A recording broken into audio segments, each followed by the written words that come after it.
City sports talk radio show in the world. With the face who runs the place, T-Roy. The OG on the marquee, J-Bird. And the cat who runs the chat with the stats, Statman Surge. We are Don't Hassle Us, We're Local. We're not a Quad City sports talk radio show. We're not the Quad City sports talk radio show. We are your Quad City sports talk radio show. Welcome to the conversation, Quad Cities. But first, the Dawn.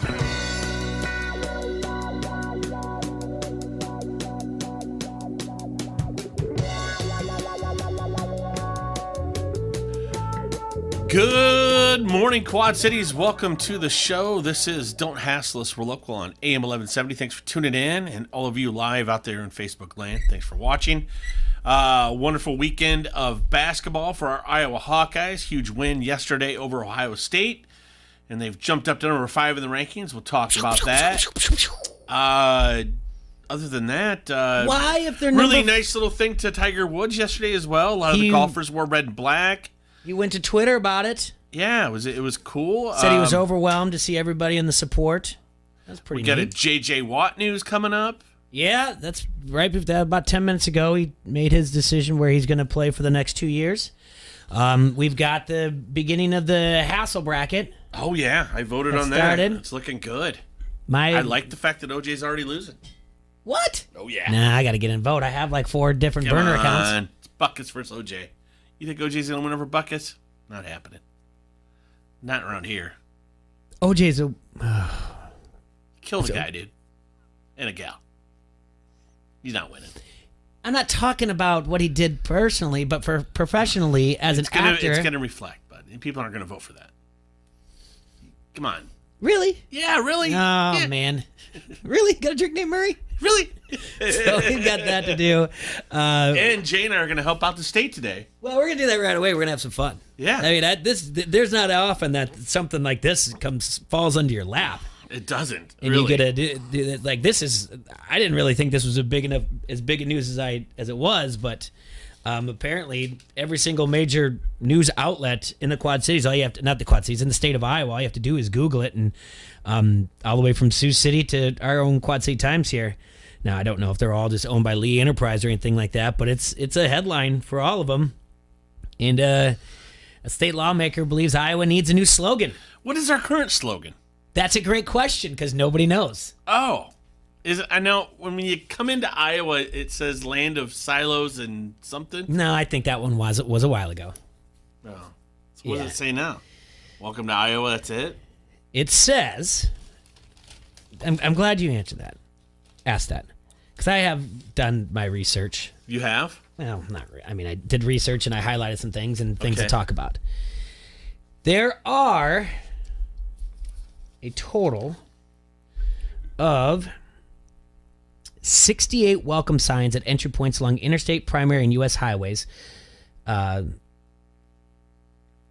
they all have the message. All but one has the message. The people of Iowa welcome you. There is a long green slashy stripe, and then there's an image of a sun above that. Yeah. And Iowa's in cursive. Yeah. It's a nice looking cursive, too. I like that font. Can I see it real quick? Absolutely. I know you're looking at it. I just want to take it. And then at the bottom it says Fields of Opportunities. Oh, so that's our slogan. Well, it's Fields not. of Opportunity. No.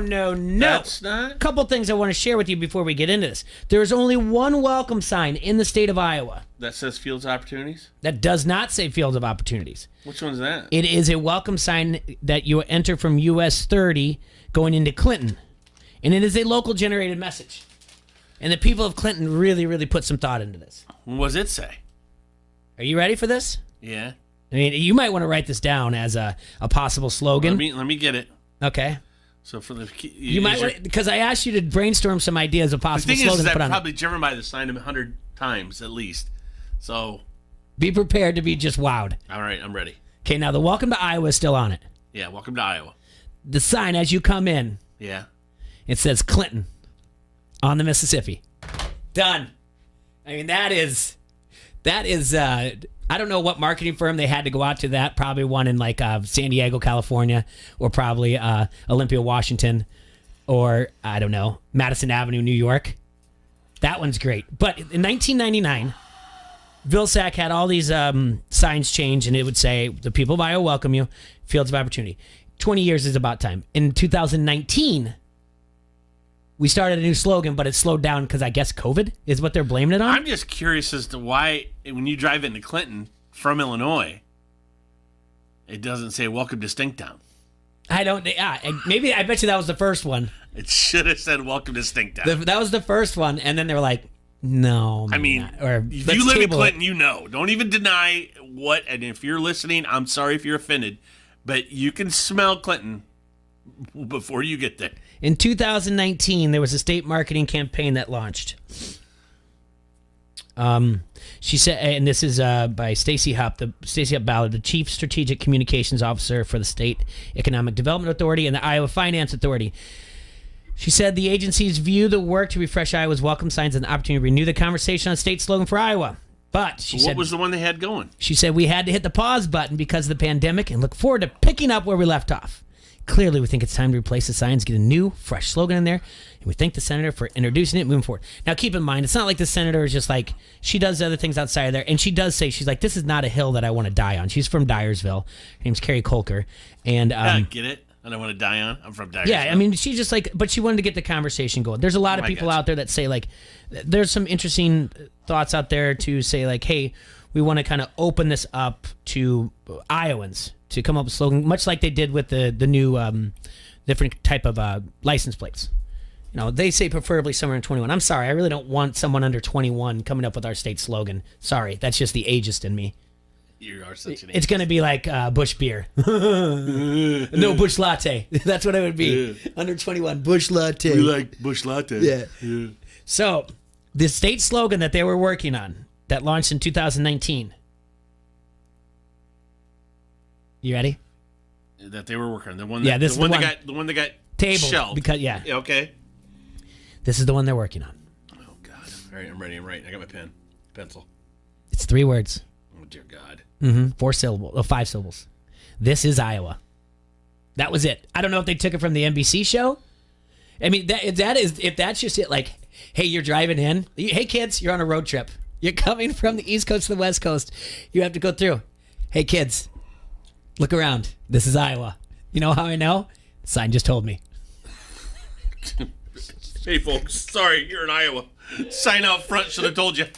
It's fantastic. Come on. Really? So I'm trying to come up with some state slogans that we should have on our signs. Now, it's not like our state slogan. It's not like it's something that's going to be the motto that's going to be on the state seal. It's just something to welcome people in here. I got an idea. Yeah. All right. You remember that dude, that University of Iowa guy who kind of did that? It was kind of like a thing where he was just talking about what it's like to be from Iowa. Hey, we're from Iowa. And we're this and this. And did you know Iowa's this? You know, Iowa nice guy. Yeah, Iowa nice guy. Mm-hmm. And he had that line in it where he goes, just wave. We'll wave back. Oh, yeah. So that was the first one I came up with. I like that. Just wave. Mine was we'll the first one. The first one that came to mind, and it would just say Iowa. We're good, not great. All thanks to Iowa State.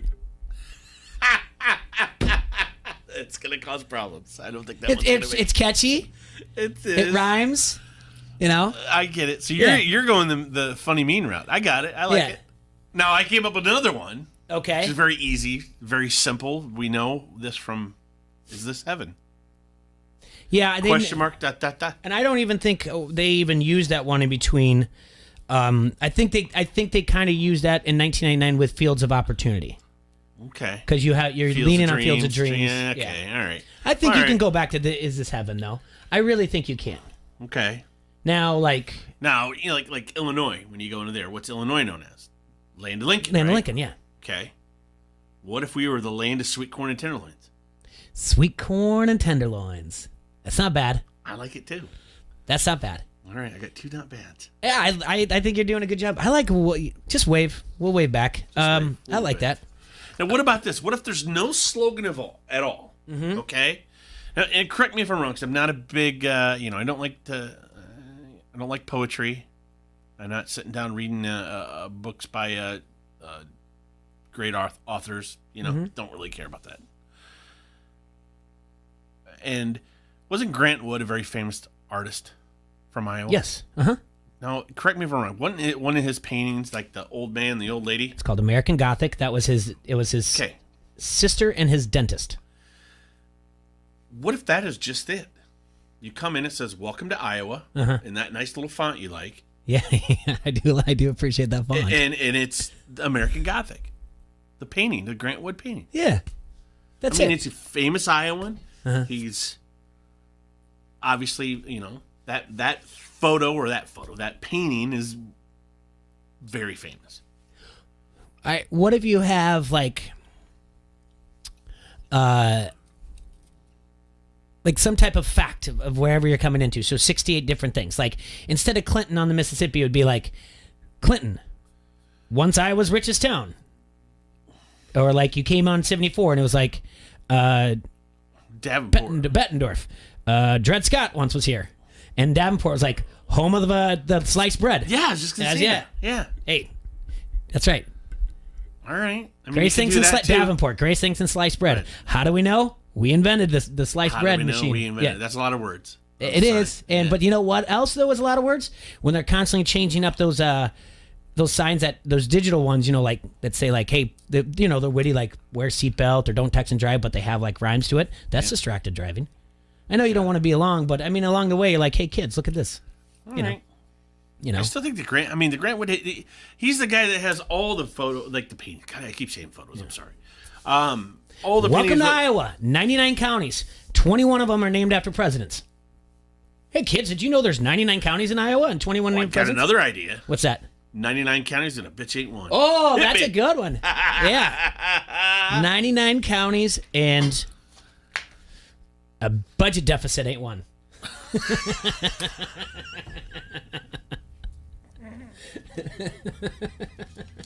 I got another good one. Okay, what's that? I got it. It's perfect. Yeah. Cow tipping and beer sipping. You know what? That wouldn't be bad. Yeah, I don't think they're going to do that one, though. No, so apparently they want something that's going to be universal to all 68 signs, where I think maybe it's just... Yeah, but then again, you give liberty to local government, and just like you give it to a 20-year-old, it's just going to be Bush Latte and... Bush Latte, vape pens, and meth labs. Welcome to Iowa. I don't know. Something dumb like that. I was fine. I like the Grant Wood painting. I like the Grant Wood painting as well. Because it just doesn't... You don't have to say anything.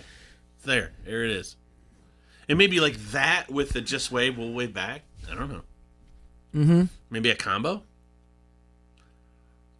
Yeah.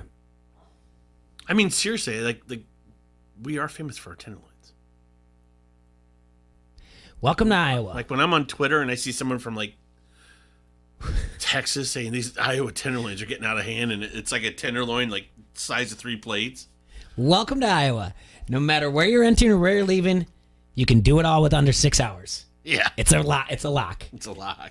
Enjoy your 6 hours here. Yeah. Welcome to Iowa. Enjoy your 6 hours traveling through the state. Yeah. Drive back through, please. Just way back. I mean, it's a good idea. But so like the guy said, this other guy who's from Des Moines, a senator who he's on subcommittee member, Tony Bisignano. He's the one that said, I'd like to see Iowans design this. I don't think it ought to be like a Madison Avenue design. I think it ought to get real Iowans talking about Iowa and how very simply we want to welcome people to the state. Personally, if I had it my way, it would be people under 21. I want the young people to come up with it, and they had a piece of it. So, like I said, there's 68 signs, and only one does not say the one I said that said, welcome to Iowa. Fields of opportunity. And yes, it's been over 20 years since we adopted it, so its lifespan is over, but this is Iowa is not cutting it for me. It's just... No. I mean, like, is that what you want? We gave him some serious ones. Sorry to my friends to the north in Clinton, but is that what you want people traveling into? Be like, this is Iowa, and they're like, this is Iowa? Like, that's not Iowa. It was true that at one point Clinton was the richest city in Iowa. Really? Well, because think back in the day before highway travel and everything else, goods got to, movement. It went through the St. Lawrence Seaway into the Great Lakes and then hit the trains out of Chicago, and the Chicago Railroad actually went through Clinton. So it was a big deal. Okay. And a lot of jobs were there and everything else, and the railroad started there and kind of built its way through the state of Iowa. But no, not so much. Mm-mm. It's okay. Nothing, not judging them or anything like that. But no, I just want to start off, have a little fun with that, because I thought that was interesting, and not every day do they hand us with stuff that really isn't that too important. But when you really think about it, yeah, fields of opportunity, it's got to go. And This Is Iowa is not the one. And quite frankly, like, who is okaying this? Like, who, like, just like, are you just that, like, laissez-faire about the subcommittee that you're on, that someone's like, what if we just, you know what show I like? And someone's like, what? And I'm like, have you seen that show on NBC? This Is Us.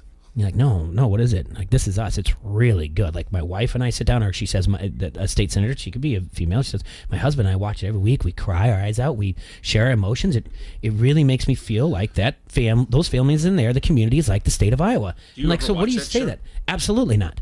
Yeah, I wouldn't watch that show if you held a gun to my head. And then they said, like, so what are you suggesting? Like, well, we just kind of use a little bit of This Is Us, and we just tweak it a little bit. And they're like, I'm interested. Go on. Where are you going with this? God. And the person's That like, is exactly how the yeah, the person's in the subcommittee, and they're like, all right, hold still. Here's what I got for you. This is Iowa. This Is Iowa. Done. Second.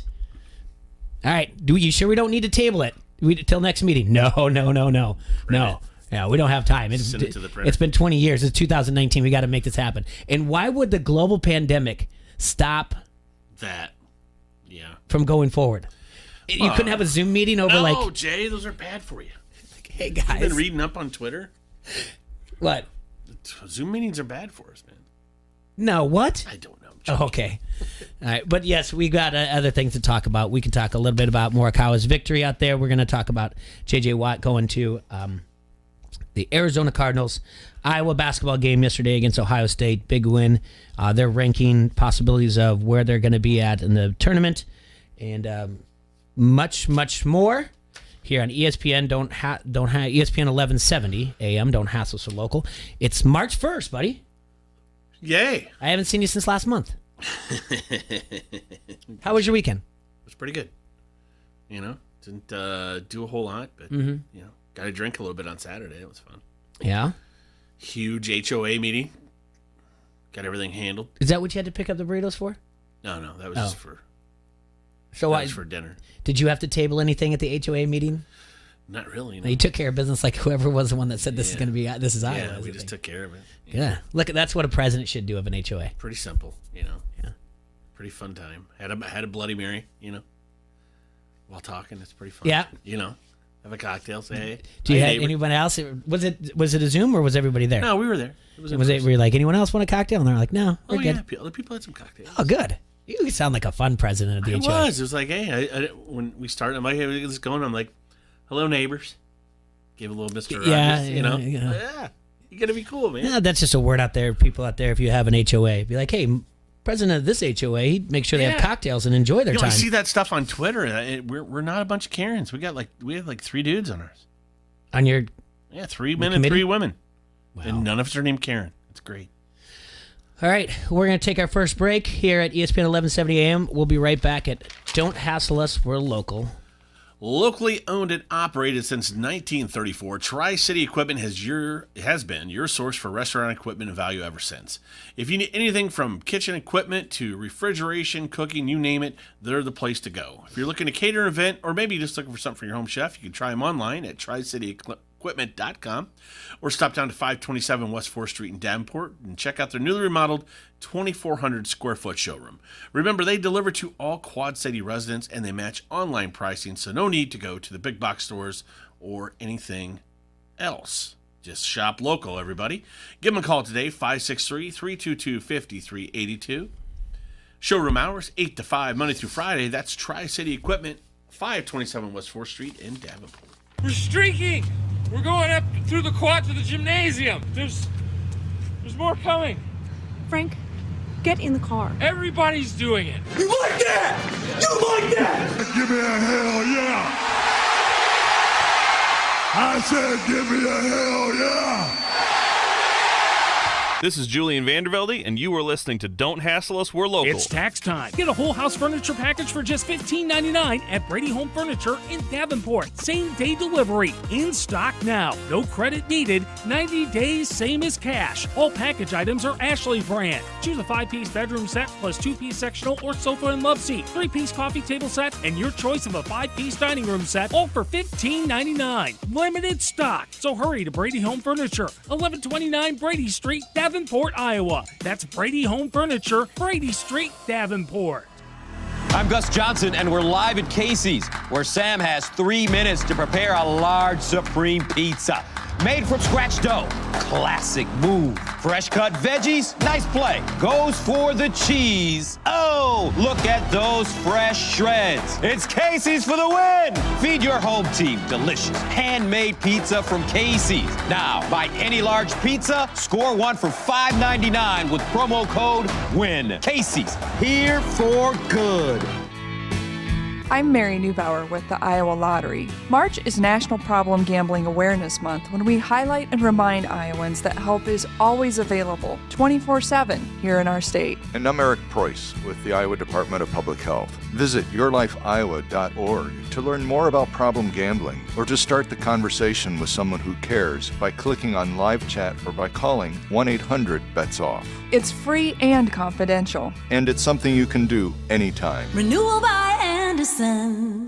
When it came time to replace our old drafty windows, we opted for quality with style, installed by professionals. Renewal by Anderson. I'm Sam Hare with Renewal by Anderson. Every spring, you usually go to the home shows. This year, let us bring the home show to you. We'll bring our home show specials to you online or in-home. $350 off every window, $900 off every patio door, and an easy payment plan of no money down, no payments, and no interest for 24 months. Plus, take an additional 5% off to celebrate home show season through March 31st. Just like the regular home show, you can see our products up close and personal, and we'll show you how the products can add beauty, lower maintenance, and energy efficiency to your home. Online or in person, it's home show season with Renewal by Anderson. Visit us online at renewalbyanderson.com or see us in our showroom in Davenport. Renewal by Anderson. We love our new windows. Meet Bob Minetti. In 2016, he was diagnosed with pancreatic cancer. Bob participated in a clinical trial that included cutting-edge radiation therapy and surgery. He's been in remission since completion. I'm Keisha Sharp. Since losing my mother to pancreatic cancer, I've been working to share the kind of state-of-the-art work being done by Stand Up to Cancer and Lustgarten Foundation. To learn more about the latest research, including clinical trials, visit pancreaticcancercollective.org. I'm Steve Weisman with NFL Network Now on the Westwood One Radio Network. After holding the high-powered Chiefs to just 9 points in their Super Bowl win, the Bucs will have to be busy in free agency to keep that defense intact. Linebacker Levante David is one of 3 defensive starters set to become free agents. And Cleveland.com reports the Browns will make David a top free agent target should he hit the market. Meantime, T.Y. Hilton will also be a free agent, but the Colts want the Pro Bowl wideout back. Head coach Frank Reich says, quote, "The discussions we've had, I think we're optimistic T.Y. can end his career as a Colt." And the NFL lost a legend Sunday. Former Eagles Pro Bowl cornerback and coach Irv Cross passed away. After his playing career, Cross joined CBS Sports and became the first African-American to work full-time as a sports analyst on national television. Irv Cross was 81 years old. This has been NFL Network Now on the Westwood One Radio Network. DQ presents How to Find Meal Fulfillment. First, order the delicious new rotisserie-style chicken bites from DQ. Then feast your eyes on these unbreaded, tender, juicy, 100% white meat beauties. Next, take a bite of the bite. Realize that unbreaded chicken loaded with flavor is finally possible. And last, call your boss and ask for that promotion. You may have started last week, but hey, if chicken this good is possible, anything is possible. New rotisserie-style chicken bites are now at DQ. Happy tastes good. What's in store this week at Staples? A big deal on ink. That's kind of a big deal. Staples has the technology, furniture, and supplies you need for a totally productive workspace. And right now, you can earn 25% back in Staples Rewards when you spend $75 on ink or $175 on toner. Shop in-store or get same-day delivery powered by Instacart. Ends 3/6/21. Limit 4 in-store and on Instacart only. Visit staplesconnect.com/ink rewards for details. Instacart delivery subject to availability. Additional fees may apply. Inject a little energy into your workday. Turn on the sports leader, ESPN 1170.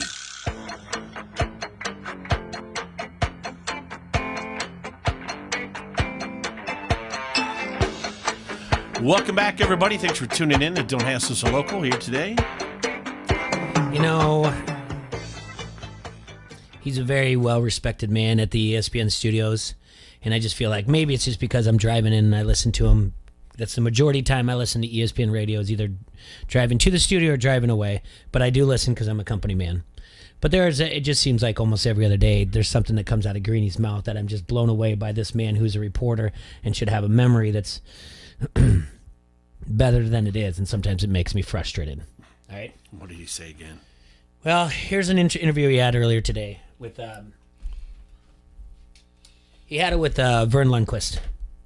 So that's the famous for golf. Famous for golf. He called tennis as well. Yeah, he called the Leitner game. Okay, yeah, he did a ton of college basketball. He was the voice also of a. Well, you'll find out here in a second. Okay. Okay. All right. So it'll be good. And she said, "Yes, you really did." I said, "Brent, did you think I was lying to you?" Yeah, it really. I think he's going to leave. So, memories of the Cowboys, the legend, and the Leitner. And the Leitner game, the Leitner game, but to you, the Grant Hill game. The great Vern Lundquist is with me here, kicking off. Yeah, that's true. Legendary Voices Week. Okay, the other thing that I had not realized before I interviewed you a few months ago is that you, in the Olympics in 1994, were the voice of figure skating for Nancy Kerrigan and Tanya Harding. Inarguably the most famous event of the Olympics, the most infamous Olympic event of our generation. What do you remember the most about Tanya and Nancy? I'm going to stop right there. He said Olympics. It happened before the Olympics. What? When she hit her with the thing. Doesn't matter. He said Olympics. He doesn't say Winter Olympics. He said Olympics. Okay? Okay. 2 years later, in Atlanta, the Olympics, a bombing. You're going to take a clubbing to a knee that really, like you point out, wasn't part of the Olympics as an infamous event over a bombing in Atlanta. And you're going to call it the most famous or infamous in your generation. Yeah. Was he saying it because it was the only, maybe he wasn't at, maybe this guy was He the one said, calling it? You were there, you called it, it was one of our generation. He's not saying, oh, you did. He said, no, he didn't just say it was one of. He said it was the most famous. Can we play it again? Yeah, sure. Let me hear it again. All right, we'll play it again.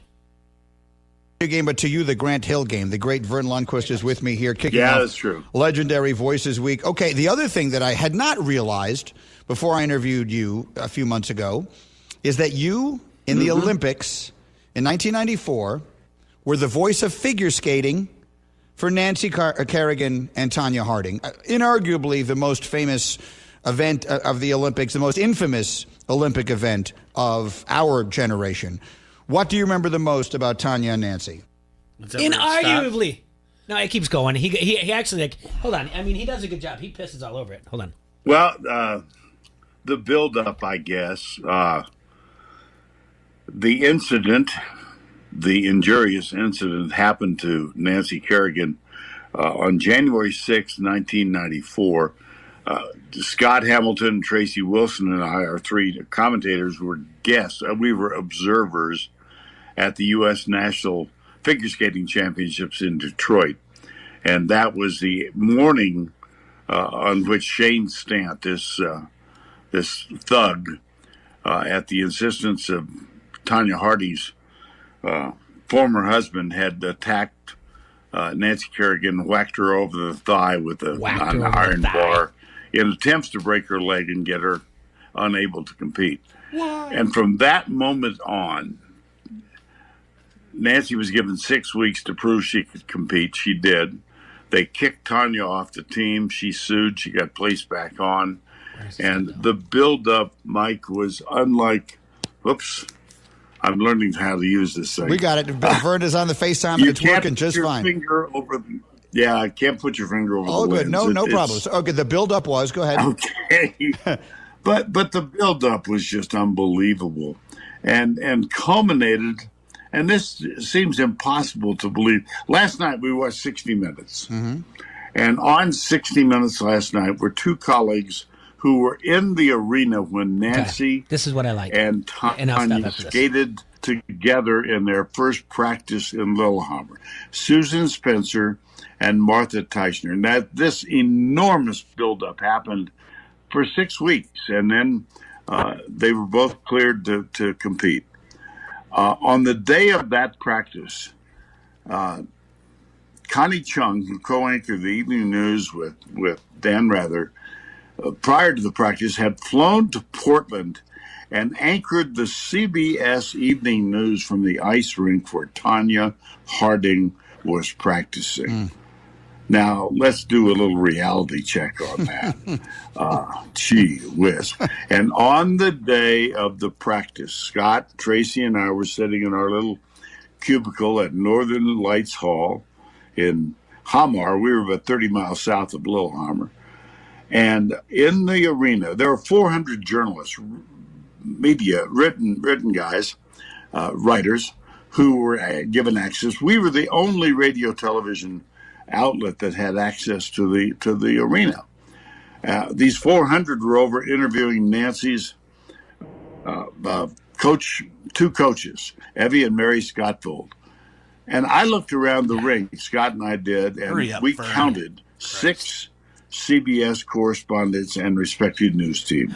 Susan Spencer, Martha Teichner, Bill Geist. We don't care about the names. Mark Phillips, John Blackstone. I'm going to stop. One more. I'm going to stop it. Why do old people just talk? He ends up going on and saying about like how there's people out there that have worked their whole lives for medals and this and that, and our focus is on these two basically ding dongs and the whole thing. I wouldn't say Nancy's a ding dong. I know, you're right. Nancy didn't do anything wrong. She just got cracked in the leg. My point is this: inarguably, the most famous or infamous thing in Olympics in our generation, inarguably, meaning I could not come up to Greenberg and say, "Are you sure 96 the bombing?" Sure you don't want to argue? I mean, Richard Jewell kind of got thrown under the bus, and he was like, "No, I said what I said. It is inarguably like." But are you sure? And then if he backtracks and says, I didn't say, I said Winter Olympics, be like, no, you didn't. You said Olympics. You said Olympics. And that's what I understand. I mean, it's easy to criticize just as much as it's easy to criticize out there. So every once in a while you have your anti-Hasslers or whatever else. But this guy is Northwestern School of Journalism. You know? Yeah. He's had very elite. Long time there at ESPN and everything else. And to just throw that out there like that, it took me back to be like, because I remember it, and I was just like, whatever. I mean, you called it with a why, you know. Why? It was all crazy, but I wanted to point it out because I thought that was didn't like a few weeks later she have a sex tape out too? Harding? Something. I think that Jeff DeLuey, like he leaked one or whatever else, but in 1994, like... Did you watch the movie with what's her face played Margot Robbie played her? It was pretty good. I did not. But now that you mention it, movies, the Golden Globes were last night. Oh boy, who cares? What do you mean who cares? I don't care. Well, I just want to point out a couple things. Okay. About the things that we suggest to our listeners. Oh, okay. Maybe we might be onto something. Maybe we know what we're talking about? Maybe. Like, I don't know, best actor in a television series, musical or comedy, Jason Sudeikis for Ted Lasso. Well, you said that. I did say that, and he was fantastic, and he won it. All right? Okay. Let's throw out this. Best limited series or TV movie? Last Dance. Wow. Now I need to look at the categories and see if it got nominated. I don't know the categories. I didn't even know I didn't know this thing was on. That's an interesting question because now when we go to break, I'm going to figure this out. The Queen's Gambit won it. Okay, maybe that's Last Dance's documentary. Yeah, I'll go through it. Best Actress. Period. In a limited series. Yes, that's it. Of all time. It's the greatest movie of all time. You won an Academy Award for it. For what category? Greatest movie of all time. Anyway. Best Actress was Best Actress, limited series or television Queen's movie. Gambit lady. Yeah, Anya Taylor-Joy. Yeah. The Queen's Gambit. Okay. Just saying that. Maybe we're on to something here, pushing some of these things over there. And then, you know what I don't see on here though, which is crazy, is that One Night in Miami didn't win. It was nominated though. Yeah, but like I said, some of the things it's crossing over art and sports. It's a crossover. I will when we go to our second break. You didn't watch it, did you? What? Golden Globes? No, I didn't even. I mean, I knew it was on. I saw the commercial, but I didn't know it was on last night. I really didn't. No, I didn't watch it last night. God. What? I mean, I couldn't have watched it. I couldn't have stomached those two hosts they have. You don't like Tina Fey and Amy Poehler? No. They're annoying. They're not annoying. I don't like them at all. Ricky Gervais was great on the whatever he did last year. Was that the Oscars? He's the Oscars, yeah. I don't know. How about this? It's like Trevor Noah. He thinks he's funny, but he's not funny at all. No. Like, everything he does is stupid. It's like, I just look at it and it's like, dude, you're terrible. I don't know. I don't laugh at anything they do. But I don't know. It's tough to do when they're. Jimmy Kimmel's done them before. He's pretty funny. I don't know. How about this? I mean, and so that I don't sound like I'm just trying to say that the girls aren't funny. Who's the can't think of her name off the top of my head, from Bridesmaids? The star, the blonde haired chick. It's not. I know who it is. Jennifer Wigg. Yeah, Jennifer Wigg. She's funny. Yeah, like I like her. Okay. Like if you would have had her and the other chick from there, the one the heavier one. Oh, Melissa McCarthy. Yes. Okay. Like I'm in, but I've never found Tina Fey or Amy Poehler funny, not at all. Of all like the Saturday Night Live alum of different female alum, like they're the two that I don't laugh at anything they've done. Oh, come on. I don't. She was she was good on a Weekend Update with Fallon. Was she? She did it. Was she? She did it great, Sarah Palin. That's it. That's all she did. She was lucky enough to look like like when Sarah those Palin. two did George W. Bush's Daughters, and they would parody that. Yeah. No, not good. And I liked Amy Poehler when she did the Rick character, the little sister of Rick. No, I think they're good though. I think they're funny. And Tina Fey wrote Mean Girls. And who was the one that did the cheerleader thing with Will Ferrell? She was funny. She was great. Sherry. Yeah, Sherry Terry. Yeah. And then she was great. And then you got the chick that smelled her armpits, Sister Mary Gallagher or whatever. Yeah. Oh, dang it. Okay. Molly something or Molly Shannon. Molly Shannon. See, I have a crush on Molly Shannon too. You have a crush on Molly Shannon? Oh, totally. Okay. Anyway, I'm just saying we kind of, I don't know, Jay. I'm sorry, those two don't do it for all those me. things I That is probably why I won't get into Parks and Rec. Isn't Amy Poehler in that? Yeah, she was like a producer on that. Yeah, if not an executive producer. I can't do it. It's because of her. Did you like The Office? Yeah. It's much like The Office. Yeah, but it's her. Hear me out. It's her. She doesn't do it for me. All right. It doesn't, it's not an attraction thing. It's like I don't find any of her acting funny. But they grow as characters, and then they make character development as the show goes on, so it's not just about her. Like, Ron Swanson's fantastic. He's one of the best there is. I'm sure. I just haven't watched it, and it's all her fault. It's all her fault. It is. All right, before we go to a break, take you through a couple things. March 1st, 1941. T-Roy. And then I'll give you a trivia question. March 1st, 1941. March 1st, 1941. Oh, It's nothing that's too crazy out there.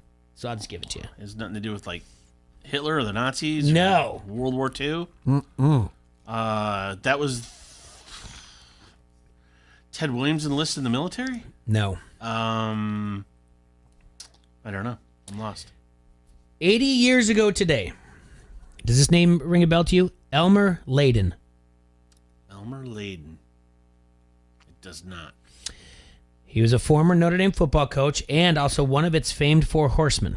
He was named the first commissioner of the NFL. Huh. In the past 80 years, there have been only 5 NFL commissioners. Now, I'm pretty sure you can name them. Obviously, I just gave you Elmer Layden. He's one of 5? Yes. And you should know, there's one that's just going to escape you, but you might even know it. You got Paul Tagliabue. That's right. That would have been from 1989 to 2006.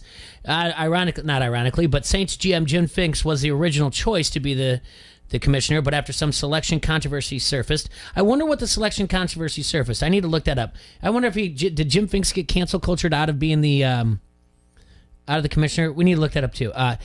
After some selection controversy surfaced, Paul Tagliabue, the league's attorney, got the nod instead. Okay, you got Roger Goodell, obviously. Yeah, he was an intern in 1982. He rose from there to the AFC president, to AFC president Lamar Hunt's assistant in 1987. By 2001, he was the NFL COO before being named commissioner 5 years later.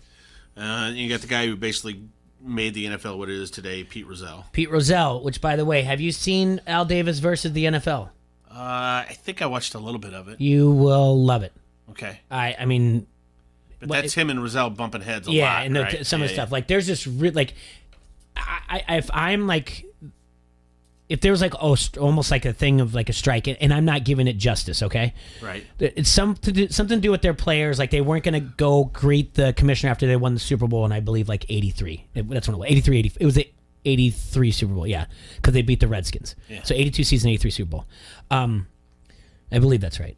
And they were not going to go greet the commissioner or something like that afterwards. But Rozelle said, if I say these words on television, that means to stand down. And it's like the first thing to come out would be like, the Raider organization would like to thank Commissioner Rozelle.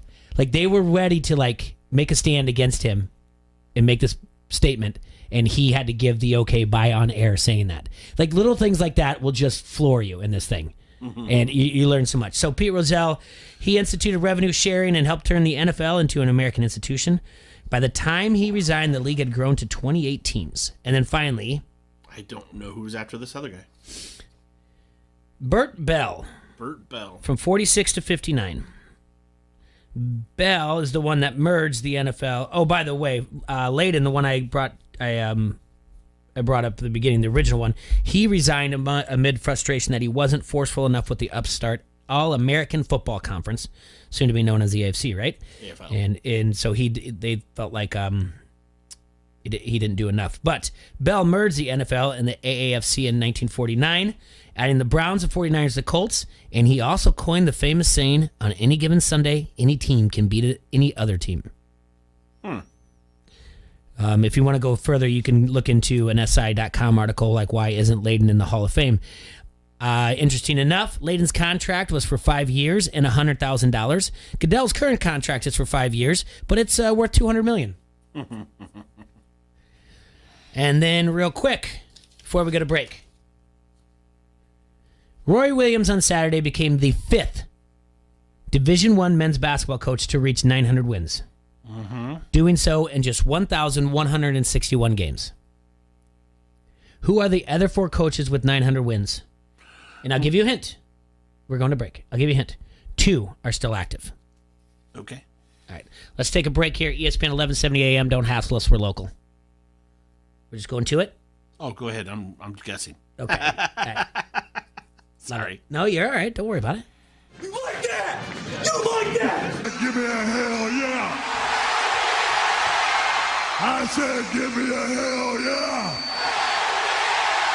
Hey, this is Goose, PA announcer for the Quad City Storm, and you're listening to Don't hassle us. From the We're gridiron local. to the 9-iron, experience the thrill of the game anywhere in Iowa with Elite Sportsbook. You can now sign up for Elite Sportsbook on your phone anywhere in Iowa and receive your first bet risk-free, up to $500. Just visit EliteSportsbook.com to create an account, and your first bet is on us, up to $500. It's time to play your game with Elite Sportsbook. For a limited time only, valid only in Iowa. Must be 21. Visit EliteSportsbook.com for terms and conditions. Gambling a problem? Call 1-800-BETS-OFF. If you own a small business, you know how hard it can be to find new customers. Now, Town Square has new tools that can help your business stand out and grow today. Go to GetLocalCustomersNow.com for a free local market competitive analysis that will show you what other businesses in town are doing to find new customers and how you can do it too with Town Square. Plus, be one of the first business owners to sign up with Town Square and receive $500 in free advertising on this radio station. Start growing your business today. Visit GetLocalCustomersNow.com. GetLocalCustomersNow.com. Shopping at Tyson's is a slam dunk this spring.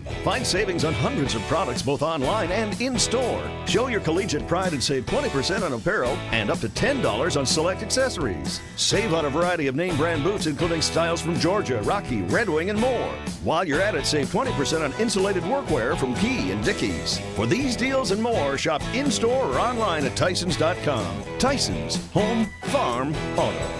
Come on into Tyson's, more for you. Unfiltered. Keyshawn Johnson, Jay Williams, and Zubin Mahente. If you're Dak Prescott, do you believe in the management of the Cowboys? Do you believe they can help you to win a Super Bowl? I personally don't know if I believe that in Dallas.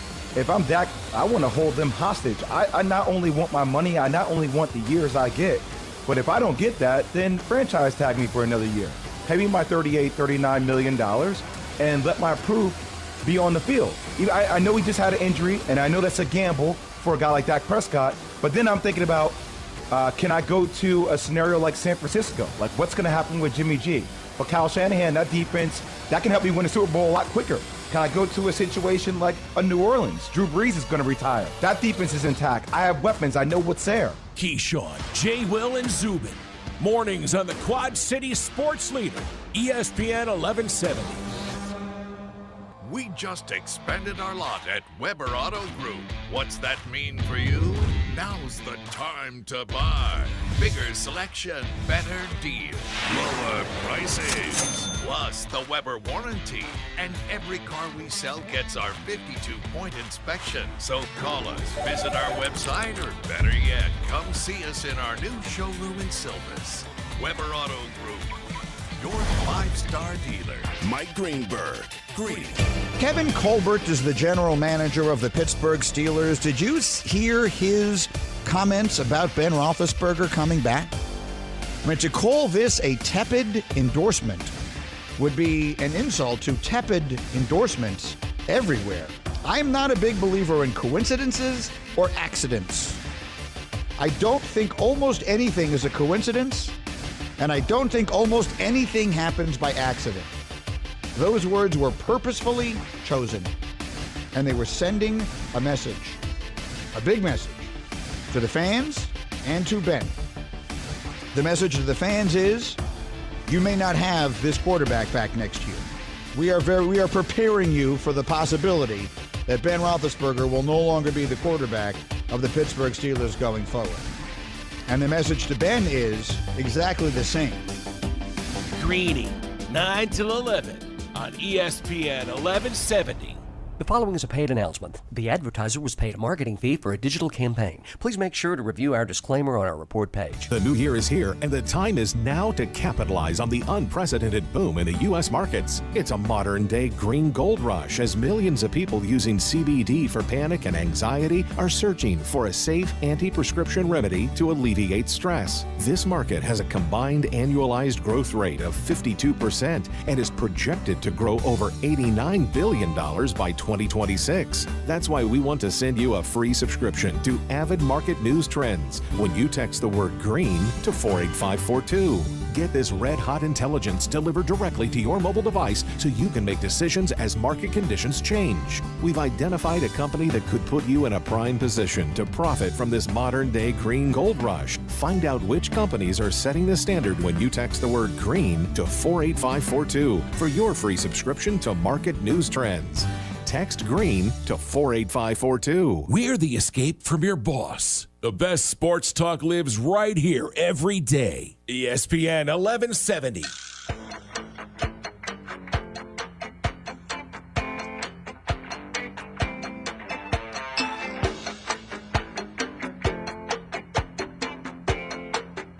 Thanks for tuning in, everybody out there on AM 1170 and watching on Facebook Live. This is Don't Hassle So Local. Jay had a nice little trivia question before the break. Bird, you want to repeat it? Yeah. Yeah. I do. All right. On Saturday, Roy Williams became the 5th Division I men's basketball coach to reach 900 wins, doing so in just 1,161 games. Who are the other 4 coaches with 900 wins? And I said to you that 2, I gave you a hint that 2 are still active. The 2 actives. The 2 actives are Coach Shuzhawuski, Coach K. Coach K. Is your guess? And Jimmy Boeheim. And those are both correct. Very good. And then my other 2 okay, are Mr. John Wooden. Not John Wooden. It's really surprising, isn't it? Wow. Well, it's Bobby Knight. It is Bobby Knight is one of them, yeah.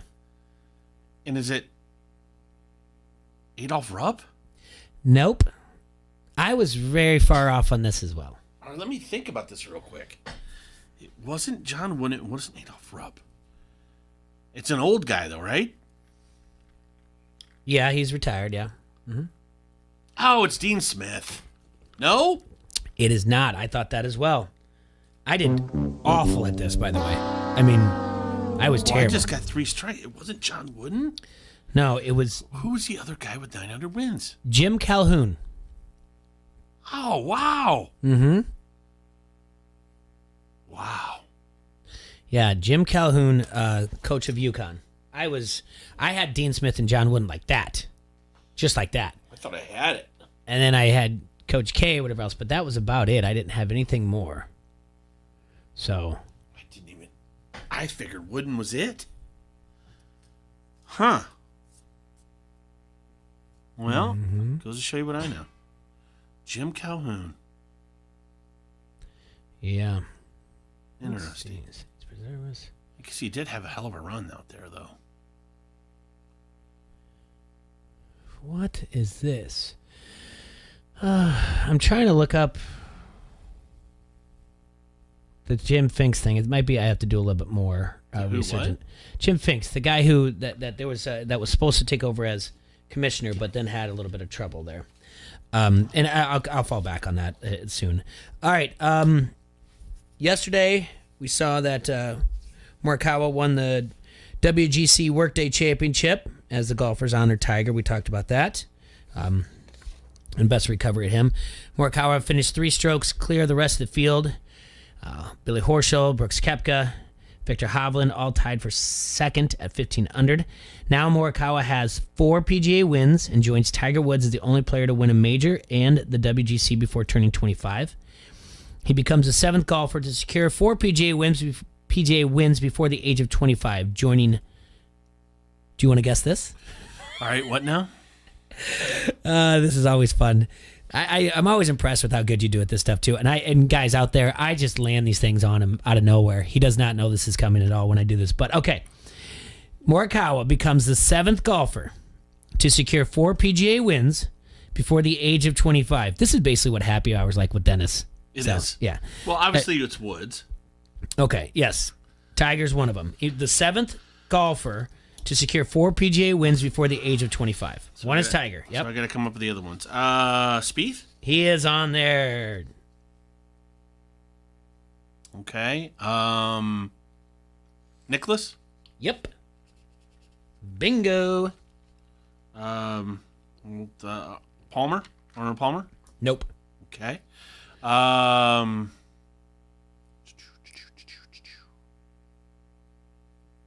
Phil? No. Okay. Oh, let's see. I need 3 more. Okay. Are these guys older guys? Probably are. No, 2 are still playing, and 1 I have no idea who it is. 2 are common names every week that you think are going to be at the top of the leaderboard. Okay. Oh, Rory. Rory is one of them. Yep. Brooks? Koepka? Nope. No. 4 tour wins before what age? 4 PGA wins before the age of 25. Before the age of 25. Man. What if it's out there still? Is it Justin Thomas? Yep. And I honestly have no idea who this last guy is, so I'm just going to tell you. And you can fill me in later. Jerry Pate? Would never got it. Yeah. I have no idea who that is. I don't even know if Dennis would have got that. Yeah, I have no clue. Interesting enough about the PGA. It's good company. There is a... I don't know about this Jerry Pate fella, but the other ones are really good. There is a level of parity in the PGA that we have not seen in 27 years. And that is no player has won multiple tournaments through 20 weeks. It is the longest such streak to start a season since 1994. Yeah? So... here's the your deal. DFS Right is now, not good. obviously, you're looking at Morikawa. Mhm. He's been playing very well. Obviously, young lately. Koepka. Been rocking. You got Dustin Johnson. You still have Rory out there competing at a very high level. Justin Thomas out there at a high level. And you got a few of these other young kids that are coming up, Mm-hmm. that are just new names right now. But you got some heavy hitters. It's going to be fun to watch all this.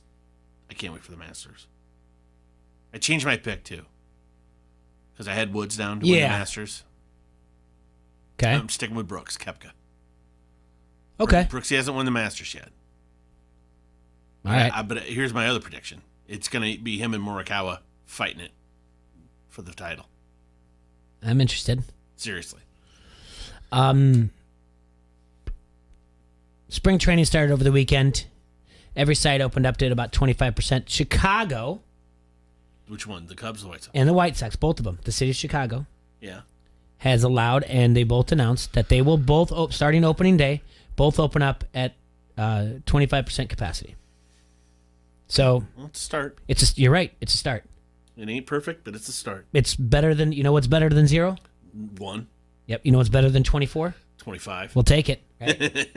So that's exciting. If you want to start getting into following your teams, and here's some names that we want to drop you some names so when you're talking about your favorite teams, you can sound like you know what you're talking about, right?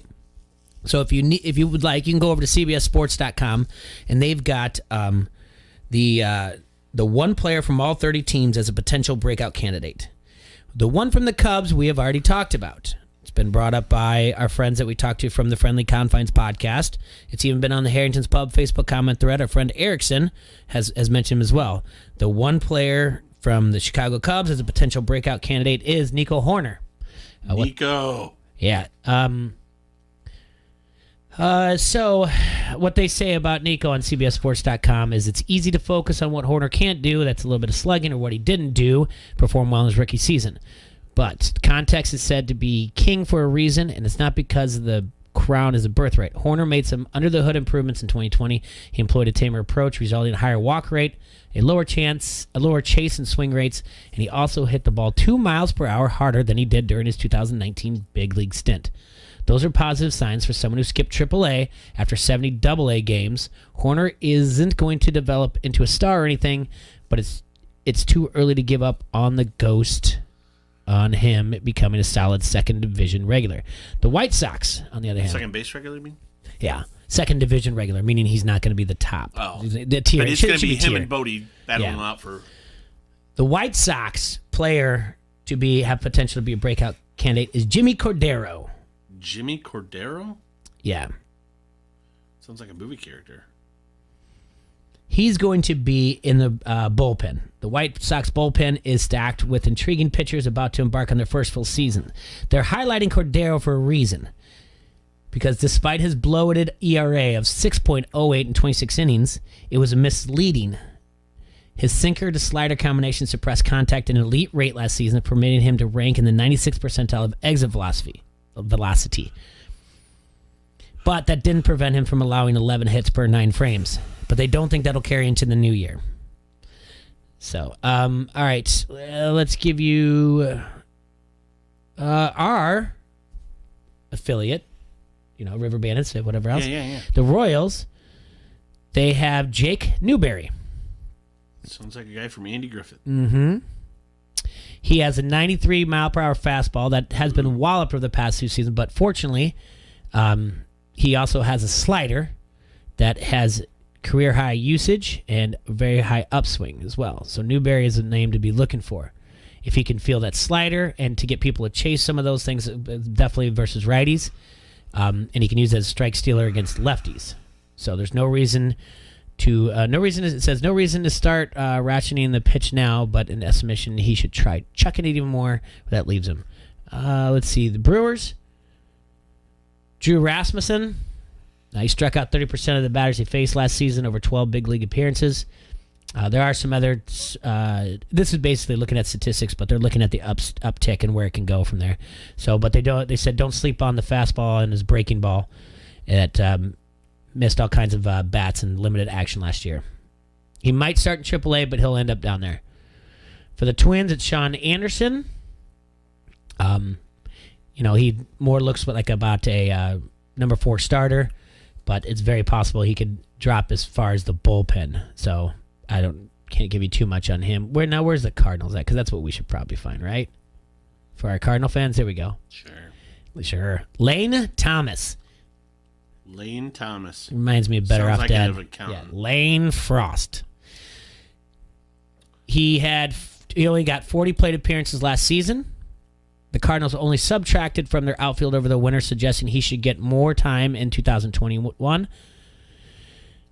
Right now, he's only Harrison Bader's backup guy. He hits the ball hard, and he runs well, and he can play center. So, any other teams you want to look at? No, you don't care. You don't care. Yeah. So go and take a look at that, especially for those of you out the fantasy, if you want to find any lottery picks or anything like that. I'll get excited once the season starts, I think. There's somebody to watch or something, a new story, a rookie coming up, like a Pete Alonso style. Somebody's mashing all of a sudden you didn't expect to. That's going to be the guy from the White Sox that we talked about on Friday. That's tied right now at that La Russa said he's tied to be the DH. Yeah. But he only played in single A last year. Right. So that's the guy to keep an eye on, and I wish I had his name off the top of my head right now, but I don't. But I mean, like you said, as the season goes on, we will know a lot more as to what to look for. Okay, if the Iowa Hawkeyes play like they did yesterday, that's going to be a team. Tough to beat. Yeah. I mean, Murray was insanely good yesterday around the basket. I saw 2 of his blocks. One was called for a foul, but we all know it wasn't. Mm-hmm. Yeah. I mean, they looked like a team pissed off. They were pissed off what happened in Michigan. Yeah, I feel bad for who they play next. I think they got Wisconsin at home, right? Wisconsin at Carver, I believe. I believe so. Hold on.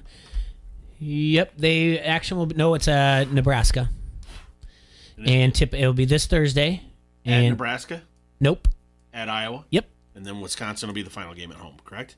I believe so, yes. Okay. Tip-off is set for 8 p.m. this Thursday night on Mediacom Court, obviously. The game yesterday. I think Illinois has Michigan left. At Michigan? Yes, they have to play each other. Huggy's going to be so mad when Iowa's ranked higher than Michigan. Or Illinois, I mean. Yesterday's win for He's been Iowa. yelling at me on his on Has he? On tweets, yeah. Okay. Text, yeah. Yesterday was Iowa's first win on the road, with both teams ranked in the AP top 10 since number 9. Yep. Number 9 Iowa won at North Carolina on January 7th, 1989. Yep. Jordan Bohannon was credited with the game best 5 assists and increased his career assist total to 615 to become the program's all-time assist leader, surpassing Jeff Horner, who was at 612. The win was Iowa's 7th over a ranked opponent, tying Kansas for the most in the country this season. But in the quadrant 1, they are only 5-6. So that's not where it doesn't look good. And their strength of schedule out of conference is like 253rd. It's not good. Luka Garza posted a team leading his 11th double-double of the season and 32nd in his career. He had 24 points and 11 rebounds. And Weezy netted 19 points and had 6 rebounds on this. He has scored 19 points or more 8 times this season. So that's the team you want on when it comes to March Madness time. Yeah. Right now, you said they're at 5, which I don't understand because in the projected rankings they had by Jerry Palm, they had hit them at a number 2 in the same region as Gonzaga. That would actually make him an 8. Oh, I mean 8th ranked, you mean? Mm-hmm. 8th overall. I mean, the way they're looking, I mean, if they went out, speculation is they went out, they're flirting with a number 1 CJ. If they win out and if they win the tournament, yeah. All they got to do is get to tournament championship. So if it's them in Michigan for the Big Ten title. That would make sense because previously Ohio State was a 1. Now Illinois is being considered a 1. They're next in line basically by how it looks because it goes Michigan, then it goes Illinois, I believe, and now Iowa and Ohio State are tied for 3rd in the Big Ten. Right. So that would make sense. We're just speculating that, like, let's say they win out or win their next 2 and win just 1 at the Big Ten. Tough to beat. They win just 1 in the Big Ten tournament. They're going to be at pissed. 3. They're going to be pissed though about the way they played there. Well, my point is that 2 or 3, not a 4, is the best scenario for them. Because you don't want to see the number 1. Realistically, I mean, 1 can lose. Right. But you don't want to see the 1 in the Sweet 16. Right. So I'd much rather get a move on and get 2 or 3. But then again, weren't they at 3? Were they at 3 or 2 in 2006 when they played like Northeastern Louisiana and the guy hit that shot at the bottom corner in the 3 to beat him? I think they were 2 or 3 then too. 2 or 3, I think. I remember that well because that was a Friday. Yeah. And that was, yeah. Yeah. Wow. I'm trying to, it was Friday. I know that game was on a Friday though, for certain.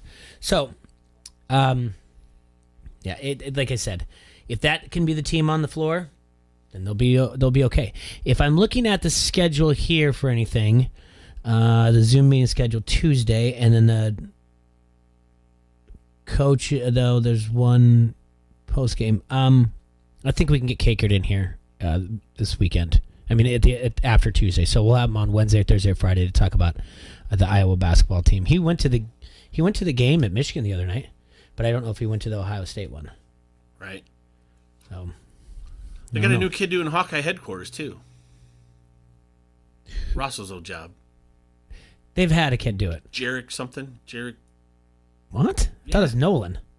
Derek Nolan or whatever else. They hired someone else. There's a Jarek kid. Let me look it up. Jarek. Yeah. Jarek. Jarek Andrzejewski. Okay. Local 4 kid. Yeah, WHBF. He's been doing Hawkeye headquarters. So maybe we'll have to reach out. Get a new guy in. That sounds good. Yeah. We do have like guests coming in this week. It'll be a lot of fun. I know Bobby Mack's going to join us this week. Josh Franzen's going to come in and talk to us about the program that the River Bandits do, being a host for some of the players in there. And he did that before with us. Yeah. So that'll be fun. I don't know. I don't know if the River Bandits have announced anything about what they're going to do for attendance. And I think it's okay to wait right now. Yeah, because, absolutely. I mean, minor league players aren't even reporting. Yeah, they won't start until, what, May? Once the major league's done, yeah, they won't start till after April. Once major leaguers are gone, then they'll bring them in. Yeah. So last time I talked to Tyson, it was last week, and he said so let's just put it this way. He said he's got about 8 or 9 weeks. So yeah, probably after May 1st. Yeah. So and if not things even continue April. to go the way they're going, numbers are down significantly throughout the United States. There's a few hot spots. But other than that, we're doing pretty damn good. So, well, I tell you what, if you come into our suite, if you make sure that you're taken care of or whatever else, but we'll be outside, we'll be ventilated. I'm not saying we have a suite, I don't know, but yeah, we should get one. What do you mean we don't? Yeah, we should get one. I thought we had a suite. I don't know. We'll just. I thought you were pulling strings around here. Actually, we should. We should negotiate it with them, doing a show down there every once in a while, and give us. Come on, man. So that we can have a Hassler party down there and be like, hey, we'll go down. We'll do a show. Probably won't be on my new diet, but we'll figure something out there. Yeah, maybe without the bun. They should let us do something like that, though. Be like, we'll do a show every down there, and then you guys just let us have a suite. Yeah. Because we're spoiled now. Yeah, we're big time. We were like number 3 or 4 on the Locals Love Us voting. No, I'm saying we're spoiled about River Bandits games. Now, it might not be that I don't know that the business out of everything here at Town Square Media. So I don't know if we're gonna have a thing with them. Town Square one. Yeah, I don't know if we are either. And that's not up to me. Well, I mean that a lot of things got put on pause. Oh yeah. Last year, so who knows? And so, if that's not the case, maybe we need to negotiate for us to do something with them. We are independent contractors, if you will. I know, but I like those suites. I do too. Yeah, it's. I don't want to be down with the common folk. Oh, jeez, Jay. I like to walk around and everything. You're like real that. elitist. I'm kidding. I don't believe that at all. All right, we're gonna take a break. Come back here at ESPN 1170 AM. Don't hassle us, we're local. It is 1:10 in the afternoon, March 1st. I can't believe it's March. That's so great. It is great. Yeah. Front Street Brewery, everyone. It is the oldest brew pub in Iowa, and it's been serving Davenport since 1992 with great beers like the Davenport Gold, the Wise Guy, the Raging River, and the oh-so-popular Cherry Bomb Blonde. All their food and drink specials are either at their webpage, www.frontstreetbrew.com, or on Facebook. Check it all out today. That's Front Street Brewery. The restaurant is at 208 East River Drive, and the tap room is in the Freight House Complex. The Rock says he's gonna make your Rudy Poo candy ass famous. You like that? You like that? Give me a hell yeah! I said give me a hell yeah! This is Josh Sides, head coach, St. Ambrose University Esports. You're listening to Don't Hassle Us, We're If Local. you own a small business, you know how hard it can be to find new customers. Now, Town Square has new tools that can help your business stand out and grow today. Go to GetLocalCustomersNow.com for a free local market competitive analysis that will show you what other businesses in town are doing to find new customers and how you can do it too with Town Square. Plus, be one of the first business owners to sign up with Town Square and receive $500 in free advertising on this radio station. Start growing your business today. Visit GetLocalCustomersNow.com. That's GetLocalCustomersNow.com. For 1 week only, it's Pay the Day at the YMCA. That's a $1 joining fee on Monday, March 1st for unlimited group exercise. $2 on Tuesday the 2nd for 2 sessions with your own coach. Just $3 on the 3rd for swimming, cardio, and strength equipment. And only $4 on the 4th for layers and layers of safety. Great locations, friendly staff, and awesome members. Come see why the Y is the best value in fitness. Hurry, Pay the Day ends March 8th. For more information, visit your Quad Cities YMCA today. Sports bettors, are you ready? You can now experience Iowa's premium sportsbook from the comfort of your own home. Download the PointsBet app now and use code Iowa2K to get 2 risk-free bets up to $2,000. When you bet with PointsBet, you get faster bets, faster withdrawals, and faster rewards at your fingertips. All on an easy-to-use app rated #1 on Trustpilot. See for yourself why bettors are calling PointsBet innovative, lightning quick, and the reason they've ditched the other books. Plus, PointsBet's Refer a Friend program is now easier than ever. Refer a friend to PointsBet, and you both get $100 in free bets. Share with your friends the faster, easier way to bet. Download the app now to experience Iowa's premium sportsbook for yourself. And don't forget to sign up with code Iowa2K to get 2 risk-free bets up to $2,000. What do you have to lose? So, are you ready? Gambling problem? Call 1-800-BETS-OFF. We just expanded our lot at Weber Auto Group. What's that mean for you? Now's the time to buy. Bigger selection, better deal, lower prices. Plus the Weber warranty. And every car we sell gets our 52-point inspection. So call us, visit our website, or better yet, come see us in our new showroom in Silvis. Weber Auto Group, your 5-star dealer. At Crawford Company, we specialize in plumbing, heating, and air conditioning. Sports, on the other hand... Hey, Crawford guy, go long! No, I can't. Here comes the pitch to Crawford guy. Strike three. Come on, Crawford guy, take the shot! Sports may not be our specialty, but home comfort is. Crawford Company, plumbing and drain cleaning, heating and air conditioning. I'm Steve Weisman with NFL Network Now on the Westwood One Radio Network.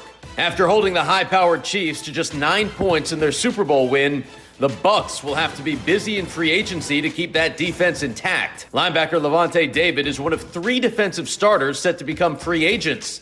And Cleveland.com reports the Browns will make David a top free agent target should he hit the market.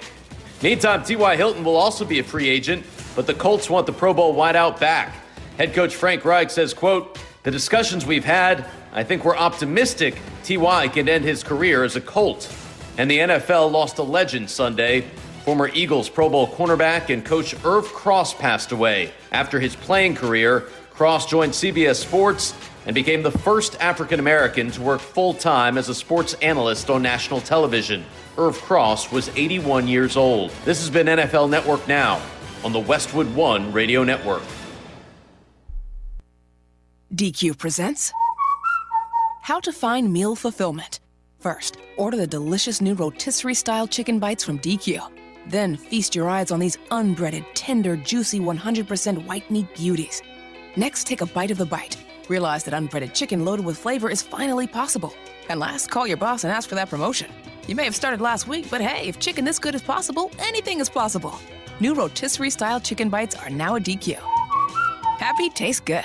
What's in store this week at Staples? A big deal on ink. That's kind of a big deal. Staples has the technology, furniture, and supplies you need for a totally productive workspace. And right now, you can earn 25% back in Staples Rewards when you spend $75 on ink or $175 on toner. Shop in-store or get same-day delivery powered by Instacart. Ends 3/6/21. Limit 4 in-store and on Instacart only. Visit staplesconnect.com/ink rewards for details. Instacart delivery subject to availability. Additional fees may apply.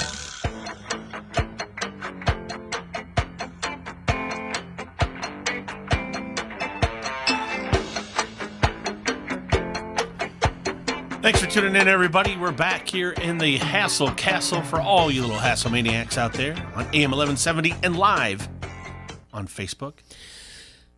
Does J.J. Watt signing a 2-year, $31 million deal with the Arizona Cardinals move the needle for you? No. Does it for you? No.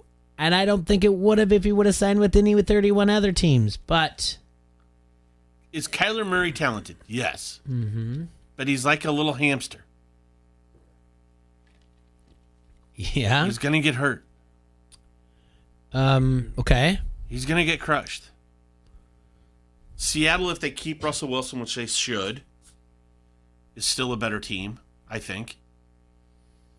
And I think they'll be improved, hopefully. We'll see what happens. I think the 49ers will be improved. And I definitely think the Rams are going to be improved. Right? Yeah. Yeah, of course. 23 of that 31 million is guaranteed. Did that just become the toughest division in football? I always thought it was tough. I mean, we were talking last year. What did we think it was? We thought it was the South with Brady, Breeze, Teddy Bridgewater, and Matty Ice. Here's some interesting things to go with the J.J. Watt thing, okay? All right. His former teammate and current Cardinals wide receiver DeAndre Hopkins posted a photo. This is 4 days after he got released from the Texans. Posted a photoshopped photo of him and Watt in Cardinals uniform with the caption, "Let's finish what we started." Yeah. Watt will reunite with Vance Joseph, the Cardinals defensive coordinator, who was the Texans defensive backs coach during Watt's first 3 seasons in Houston. And now he will be paired with fellow pass rusher Chandler Jones, who leads the NFL in sacks since he was drafted in the first round in 2012 with 97. Second during that span is J.J. Watt. J.J. Watt. This is kind of what Arizona needs, though, so that they don't have to. So Kyler Murray doesn't have to get into shootouts. Okay. I don't know. Does it move it for you? No, not really. I mean, I want it to, I guess, but I don't. The whole thing is kind of goofy, and I think it's a breath of fresh air a little bit from what's been going on, but I don't think it means that much because, like you said, I don't think the Seahawks are going to trade Russell Wilson. All right, they're still going to be good. Who? Seahawks. They're good, but all right. Here's where the problem is with Russell Wilson. He goes in and he says and this is more like Bill Barnwell's thoughts than mine. I'm just kind of from what I've read, what I listened to him, everything else. I'm taking all the information, I'm putting it together. So really, this is more Bill Barnwell. He goes in and he says "Hey, I need protection. I'm getting hit." Okay. And Seattle's response is, "Okay, well, we need to develop the running game. Then we need a strong running game."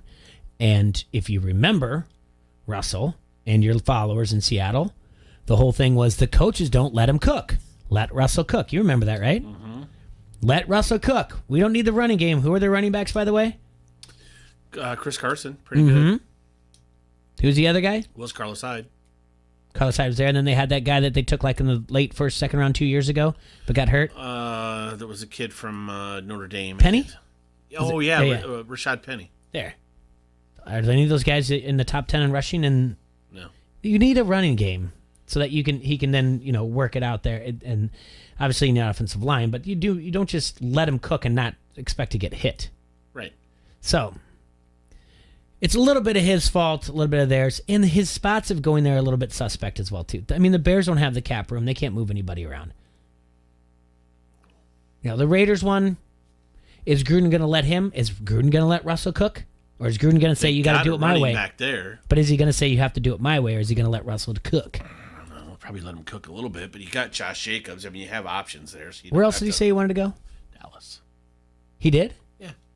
Oh, yeah, because I just said I didn't think the trade would happen there. He did. Did he say the Saints? Yeah. Yeah. No. Yep. No? No. What was the fourth one then? Maybe. Yeah, it was the Saints. Okay. You're right. And then the other one is the Deshaun Watson, all right? Okay. Because of he says he ends a Zoom meeting with the coach, Coach Culley, and says, basically, I'm not ever playing for the Houston Texans again. Now, under the collective bargaining agreement, he can get fined for those games that he doesn't play. Because the team can fine him. They can also hold they can fine him, and they can also hold his contract. We're talking around $20 million if he sits out the entire year, if not more. Okay, that's my point. That is my point exactly. If you're the Houston Texans and someone's staring across from you and doesn't flinch at $20 million in fines, doesn't flinch, you got to cut bait. I mean, he doesn't care. He's already made money. That's what I'm saying. He's made money. It's not like he knows he's going to get paid. All right, I'll give up this $20 million. But he's under contract. I mean, what's he going to do? Sit out the rest of his life because he doesn't want to play football? What's he going to do? Go to the XFL in 2022? I don't think he has to sit out long. I mean, they'll do something. The Texans look really bad in this. Yeah. I mean, Deshaun Watson did things during Hurricane Harvey. He's donated his time. He's done whatever else. He's a really good ambassador for the Houston Texans and the NFL. Yeah. And the fans and the city are going to be loyal to Deshaun Watson, not to the Houston Texans. So they're looking like the bad ones. Yeah, they look real bad. But if someone doesn't flinch at $20 million, find someone to trade with you. Don't say we're not answering the phone calls. Yeah. Pretty dumb. Yeah. So, and then the other one, you brought up the 49ers. The Patriots are still going to be without a quarterback, and where are they drafting at 14th or 17th? New England's at 15. 15, so I was right in between those, booking around those. And there might be will there be a quarterback there at that spot? Mac Jones? Possibly. Trey Lance? I don't think Lance will be there. Not on that .08 mock draft. Not on the .08 mock draft. Okay. So there is a possibility that the Jimmy G situation could come back to the Patriots. I think that's actually the most likable situation for me that I see coming. I don't think they're going to try to develop through the draft. If they do, they're going to try to get someone in the late rounds and that can sit for a couple years, which they've done before. But they still have Jarrett Stidham, and I like that kid. Yeah. And maybe a year developing, maybe, who knows. He's got the talent. All you have to do is do the research on Jarrett Stidham. What happens to Cam Newton? That's a really good question. Is he going to be, like last year, an afterthought and signed very late in the offseason? And I think that's going to be the case again. He was like 30th in overall QBR in the league. Now, keep in mind, he did have like COVID, and he had to come back from that. He started off pretty well. But I think he's going to have to do the same thing where he's going to have to sign as a... Is there a team out there that just doesn't have a quarterback? Not really. But do you... Bears. That's actually the first place I thought of, too, when I was thinking about it this morning. It was the first thing that came to mind was the Chicago Bears. San Francisco? Okay. Yeah, I guess, because Jimmy G has not really shown that he's been stable enough to make it through too long. Detroit? Back up to Goff, because Goff has got injury concerns. Yeah. Wouldn't you want him to be around more of a mobile quarterback because they tend to get banged up? The Texans? I was thinking also the Texans is a good one. The Washington football team, because they just parted ways with Alex Smith. But they signed... well, they signed that guy. They signed Taylor Heineken. Heineken? His name's Heineken? No, it's Heineke. Oh. Yeah. You might as well be that duck guy. Do it again. Oh, yeah. What happened? Duck Hodges? Duck Hodges? Yeah. So... Yeah, could you see him connecting again with Ron Rivera in Washington? They got along. I mean, what happened there wasn't those two not getting along. Yeah, it's a possibility. As a new coach and everything else, Rule came in and was like, I don't need this. So, yeah, it's where the pieces fall is where it is.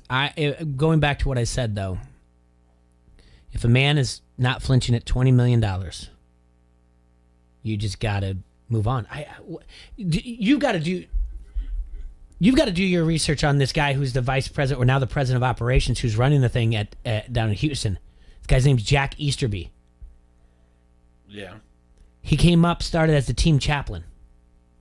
What? Hold on, I'm not done. Come on, This dude. is- listen. You're making this up. No, when we go to the next break, I'm going to pull this up. So all the people out there that are at their office or whatever else that are listening to this on ESPN 1170am.com and you're not in your car or you're watching on Facebook Live, go to YouTube and look up Jack Easterby, and there's a sermon on there. And I'll try to do it a little bit of justice before we go to a break. But yes, he's basically like the Rasputin of this team now. He's taken over control. He's Rasputin. Yes, he rose up. This is why the president stepped down. He says, I don't like the direction it's going. He didn't like this guy going over his head, going to the owner. This guy's got some control over the owner. He's a team chaplain. There's a video that got leaked, so it's Jack Easterby, and just put Jack Easterby, Houston Texan YouTube sermon, and he's got the sermon which is half like religious sermon and like half stand up. I'm not kidding you, T-Roy. All right, I'm looking this up. Hold on. on. In this sermon, he starts talking about it's like that bad stand-up routine where it's like black people dance like this, but white people dance like that. Do you know what I'm saying? So it's like West Coast fans, specifically the guys out in California, NFL fans, they're like, yo, bro, I'm not kidding. I can't do it justice. He's like, yo, bro, game's on at 4. Man, I think that game will be over by 7. We could go catch some killer waves afterwards. That's his thing. And then he's like, people in New York, those fans, they go to the game and they're like, what you looking at?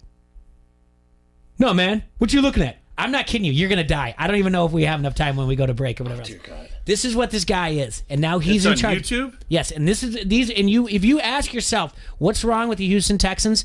It is this gentleman who is like Rasputin this entire thing. What's his name again? Jack Easterby. Jack Easterby. Mm-hmm. I'm spelling it like you're saying it. I hope so, yeah. And then B-double-E? I believe so. So if I'm wrong on the spelling, then I completely messed it up. But I do know that this guy started as the team chaplain, and it got leaked. Executive vice president. Yes, he's executive vice president, but he started as a team chaplain. Okay. Did you find it? Hold on. Yes, it's ridiculous. It's absolutely ridiculous. I think I got it. Okay, I don't want to play it just yet.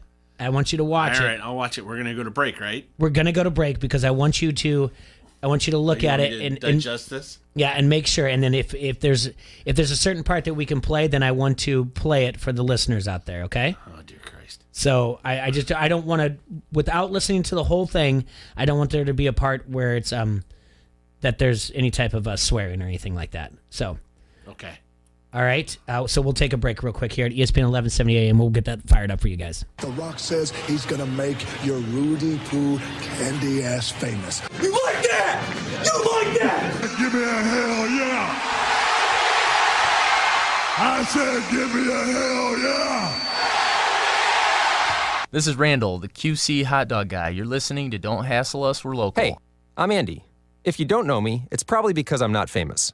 But I did start a men's grooming company called Harry's. The idea for Harry's came out of a frustrating experience I had buying razor blades. Most brands were overpriced, overdesigned, and out of touch. At Harry's, our approach is simple. Here's our secret. We make sharp, durable blades and sell them at honest prices for as low as $2 each. We care about quality so much that we do some crazy things, like buy a world-class German blade factory. Obsessing over every detail means we're confident in offering a 100% quality guarantee. Millions of guys have already made the switch to Harry's. So thank you if you're one of them. And if you're not, we hope you give us a try with this special offer. Get a Harry starter set with a 5-blade razor, weighted handle, shave gel, and a travel cover. All for just $3 plus free shipping. Just go to harrys.com and enter 5510 at checkout. That's harrys.com, code 5510. Enjoy. Today, Angola Jr. So I asked people, what's the kind of sports take where you almost want to say it like NBA players, where you cover your mouth at half court so no one can see what you're talking about when you say the thing you really want to talk about here.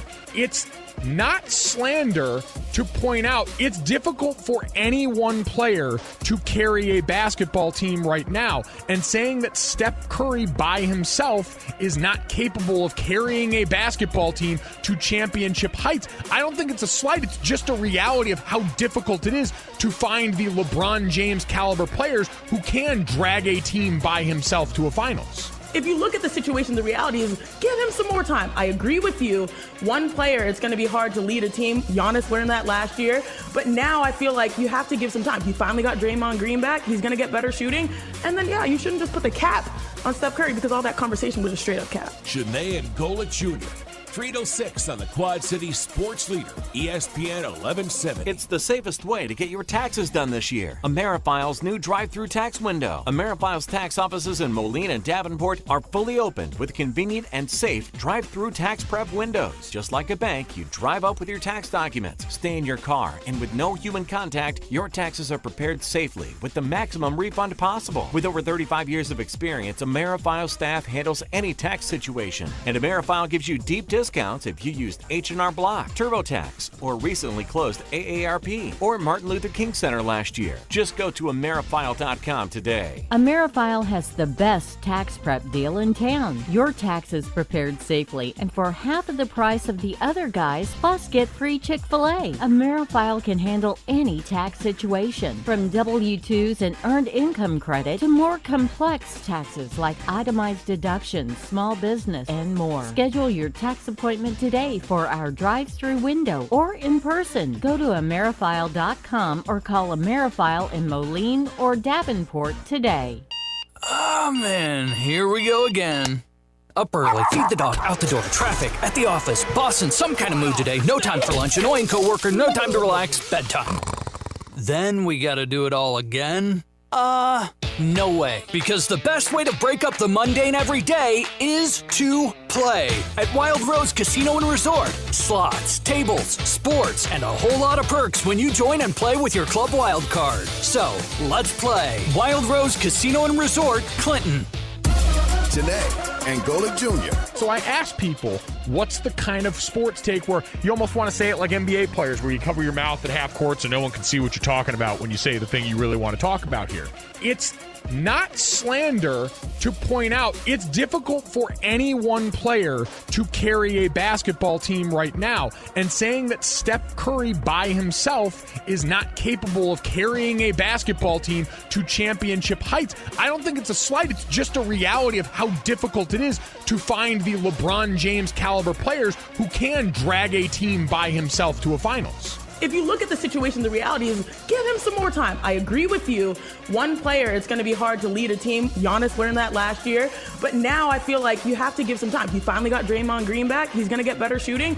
And then, you shouldn't just put the cap on Steph Curry because all that conversation was a straight-up cap. Shanae Angola Jr. 306 on the Quad City Sports Leader, ESPN 1170. The COVID-19 pandemic has caused lots of problems for Quad City area workers. If you're looking for a way to give back, join the Big Tip Saturday, March 6th at the QCCA Expo Center in Rock Island. Enjoy live music all day long, great food by the Captain's Table, and Smokin' Butt Barbecue. You can purchase tickets to the big event at thebigtip.org. Just a general admission ticket or a VIP ticket to the event. Proceeds from the ticket sales will go directly to people in the Quad Cities that need our help now. The Big Tip. See you March 6th. Join the conversation. Like us on Facebook and follow us on Twitter to never miss a thing. From the Quad City Sports Leader, ESPN 1170 AM.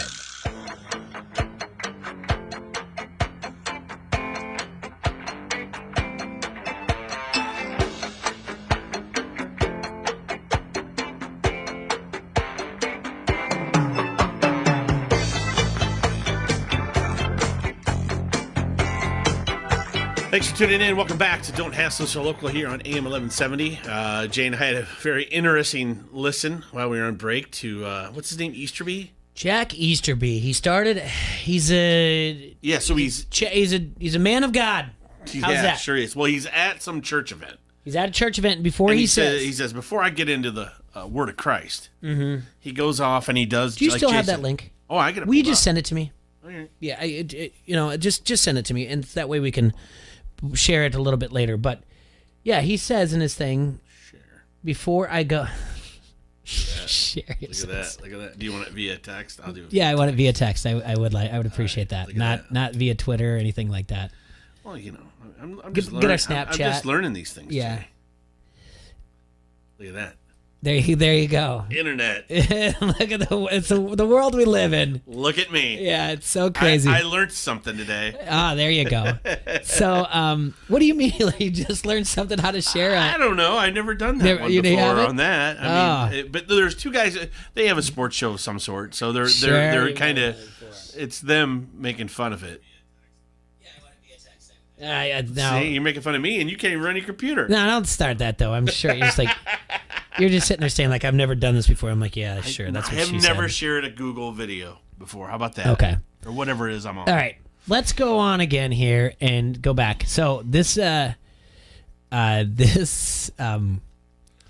he basically just starts out and he's like you said, he's trying to characterize how it is. He goes, when I travel the country, he's saying, I know what it's like. I go to different states. You can tell what the people are like by the crowd. Yeah.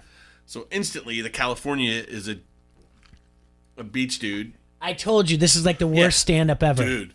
Yeah. Dude, game gets done, we'll go surfing. It's just like you said. Mm-hmm. And then he goes to the Midwest. Okay. I didn't hear the Midwest one. Next one, he's like, oh, you're up in like Minnesota. And everybody's like, don't you know? Hey, we're down 15, don't you know? And he keeps saying, don't you know? He can't come up with, oh, hey there. Yeah. Oh, hey, tell your folks I says hi, Yeah. There's none of the continue with the accent, like taking full sentences. He's just saying, don't you know? Yeah.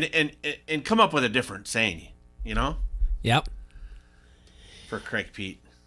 So this guy so then he goes south. He goes, you come down to Texas, and everybody's got a giant belt buckle. And he says the belt buckle should have headlights. and they should have their own email address. Do you think fans of the Houston Texans want this guy running the program when he stereotypes them to say that they have these huge belt buckles that should have headlights on them? Well, then wait, he goes to New York, by the way. Yeah, the New York one is. And everybody in New York wants to fight you. Yeah. What you looking at? That's exactly it. No, what you looking at? I'm watching the game. No, what you looking at? Mm-hmm. Like, he's not good at. I mean, I don't know what his whole point was with that. They cut it off before he got to any sort of point. He started doing Boston, which was really bad. Oh yeah, he did do Boston, and of course, what does everybody in Boston say? Hockey car. Pocky car. That's all he was saying. He kept saying it over. The pocky car. Yeah, pocky car. Oh. Marlboros. Say hello to your mother for me. Yeah, cousin from Boston. It's just really, really bad. Like, but hey, on, I tell you he's what. not good. He has terrible impersonations, first of all. And I mean, It just goes to show. He's trying to be some man of God, and he's out there doing these poor stereotypes of people. Like, what is that? Like, why are you doing that right now? You could tell. Where you're at by the crowd. What, really? Because you interacted with 3 people in one crowd? Is that what he thinks? He saw one guy with a big belt buckle? It goes to show that if you can influence someone in power, and this has happened before. I'd like to figure out where people have manipulated their ways up into the. I mean, you nailed Rasputin. Yeah, the Rasputin one is exactly it. Like he's brainwashed somebody. Yeah, and the owner. And he's making a decision. That's why the president got out a week and a half ago and said, the direction's awful. Because this guy was going over his head, going to the owner. You started as a team chaplain. I mean, this video just got leaked last week. Right. But as a fan, this is ridiculous. Like, there'll be... heads are going to roll for this. Yeah. I mean, people are going to start, like, boycotting it. Right? I would say so. Like...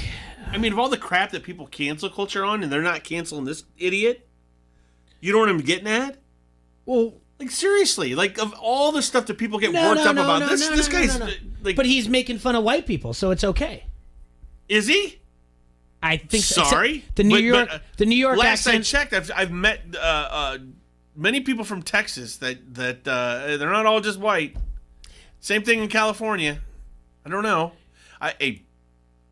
I would say anybody of any race can surf. I saw. By the way, I was watching Sharks Attack. It was a little Asian guy got nailed. So I'm just saying, doesn't matter what race you are, you can surf, and you can live in Minnesota too. It's very funny. We've been there. I don't know if y'all say "don't you know," but hey, I don't know. I do. I would say his New York accent has a hint of urban city vibe to it. I didn't pick up on that, but you could. You could say that, but he was just trying to be a tough guy. Yeah. But still, like it doesn't matter who you're making fun of. Like you're an NFL executive. You're the vice president of operations for an NFL team. I am just floored by this. And by the way, you're a man of God. All right, I'm going to stop right there. Mm-hmm. You're a man of God, mm-hmm. and you feel that it's okay to mock people. That's what he was doing for I mean, not very many people. He was laughed, taking regional stereotypes and making a comedy bit out of them. And more people laughed at the Texas thing because I think he was in Texas when he did it. I'm just guessing. Okay. I'm guessing. I actually think that was down in Florida, from what I did, but I don't. All right. Well, I don't yeah. know. I was just guessing, but that was where the majority of the laughs came from. Was the making fun of the belt buckle thing. Yeah, what would you do about Florida? Just be like, if you're doing stereotypes, be like, and you guys don't watch games after 4 because you go to bed early because you're all old people who are snow bunnies. Snowbirds, whatever. Yeah. Come on, Jay. Get it right. Sorry. Well, you're closer to that age than I am. It's not ready. Whoa! Shots fired, dude. It's not on my 5-year plan to become a snowbird, so I wouldn't know. God, I really hate you right now. I wouldn't know. Such a bad word you are. You are such a bad word. Oh, man. I don't know. Well, I mean, it's just not a good look. And it's a terrible look. If that was Stephen Jones, because I believe he's vice president of the Cowboys. Okay. If that was... I'm trying to pick high-profile guys. I mean, that was anybody up there with the Patriots. I mean, someone next to Kraft. if that was especially someone next to, start thinking of the high-profile teams. Mm-hmm. The Steelers. The Raiders. Yeah. No, 100%. I mean, anybody else. I mean, granted, Houston's the 4th largest market in the United States. Maybe this guy ain't the guy you want in your ear, owner guy. I don't know. It's kooky, dude. There's some kooky stuff out there. Trust me. What bothers me is that means in that organization, outside the president step down and J.J. Watt saying is the direction they're going and almost all that other stuff, but it bothers me how many sycophants are going to be in that organization being like, yes, this is a good move to the owner or to the vice president. And don't get me wrong, Jay. I mean, I could really care less. I could care less too, but it's but he looks like an idiot. Yeah, I'm not going to sit here and be like, oh my God, this has to stop. I'm not going to. But for all the things that I'm talking as what we've seen in society, where people get up in arms over the dumbest things. Fair. This isn't something that they're up in arms about. Okay, I'm not going to get up in arms about it. But you'd think. If I was the Houston area, if I was somebody in the Houston area, I'd be like, this is ridiculous. Yes. If I was in the Houston area, I'd be like, listen, don't label me that way. If I was a fan of the team, I'd probably be a little more up in arms, even if I wasn't a fan of the team. The reason I say Houston more than anything else, and I think it's head and shoulders above the rest, is because that's your team, and this guy has stereotyped you. No one's going to they're not going to go play like in San Francisco or L.A., and people are going to boo the Texans because this guy says you're all just surfer dudes. No, they're not going to go to play New England, and they're going to get booed because he doesn't know how to say Pepperidge Farm the right way. Do you know what I'm saying? They're not going to, in his stand-up, they're not going to boo him for that. People up in Minnesota, Wisconsin, they're not going to go, oh, the Texans are coming. Make sure we give it to him because he just says, don't you know, all the time. He's just this dumb guy. But if you're a fan, by the way, be like, this is a bad look on our... I think you should get one of those belt buckle things. I think you'd look good in it. And I'd have to tuck in my shirt. Yeah, right in the front. Be a new style thing. That with the scarf. And scarf's only got a few more days. You're always hiking up your pants anyway. That belt will keep you from having to hike them up. Well, I do have a belt on, but see. I'm gonna go get you one. I do not want a belt buckle, but thank you. Oh, I'm getting one. It's gonna have the whole logo on it. It's gonna say "Don't Hansless or local." Bam. Would you wear it then? Waste your time. No, waste your time and energy on other things. No, I don't want to. I would like that much more. Getting you a belt buckle. Yeah. What size waist are you? 22? No, stop it. Don't say things like that. It's just not true. But again, the only thing this would be like, these are like red flags you need to look at if it's your team. I don't want to say your team, but a team that you cheer for. That if you start seeing people dropping off and say, I don't want to be part of this organization, there's something going on in there, and then now it's coming to light. And this is just insane. And what we should do, and I know we do have another people, I think I'll reach out first to Adam, and maybe we'll talk to him tomorrow down in Houston. He works for ESPN down there. He's always very vocal about everything that the Astros do, the Texans do, and the Rockets, and I'm sure he's at his fill. We've had him on before, so we'll probably reach out to him to talk to him tomorrow, because I think it's a good idea to find out. And I'll reach out to Rosso too, just to see what it's like down there. I forget how far away he is. I think he's down in San Antonio though. So, yeah, but he's got to have. Still, he's got to have a feel. A feel of what's going on. Because he'll definitely know what's going on. But ask him if he's wearing a belt buckle too. If it's got headlights on it and all that stuff. Does he have his own email address? Huh? That's what he said. Yeah. Do you think? And I know we already mentioned it, but it's on the Harrington's Pub Facebook comment thread, because we were kind of talking about where Cam, where's he going? And I said, well, they could go to the Washington football team, and Alex Smith and them split ways. Do you think Alex Smith plays again in the NFL? Oh, he's a backup. So, yes, possibly. He ends up being a backup. I think he probably still has a pretty good relationship with Andy Reid. There's a chance he could go back there and back up Mahomes. Yeah. I mean, that's it. It's sad. I mean, the kid was never bad. He was never great. When we were talking about quarterbacks and teams ruined him, I mean, he's got to be the top of the list. Seriously. I will tell you this.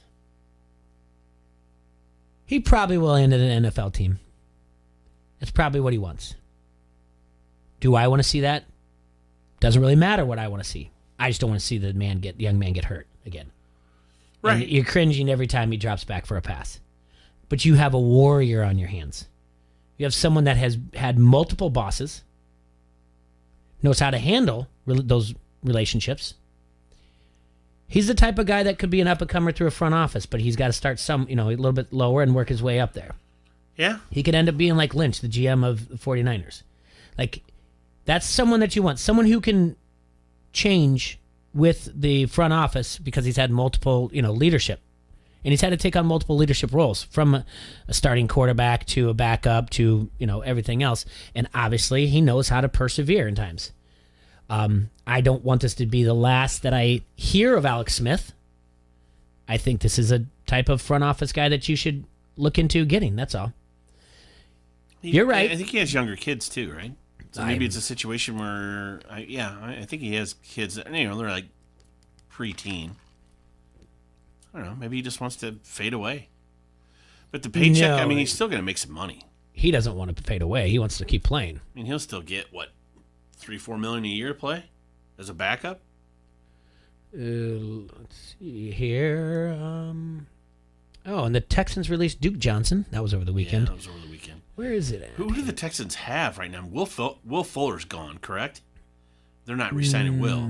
He's a free agent. Yeah, but they've got Johnson, David Johnson. Okay, like I said, who do the Texans have? Come on. David Johnson is not going to get anything done there. If he wants to resurrect his career, he needs to leave there ASAP. Without anything around him, I can't name another player on the Texans right now other than what we just said. Kenny Stills might still be there.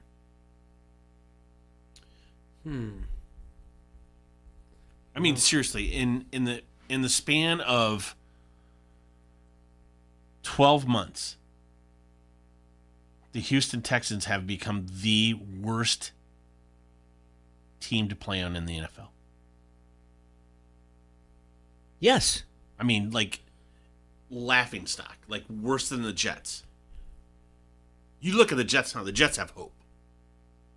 Yep. Jacksonville has hope. Yep.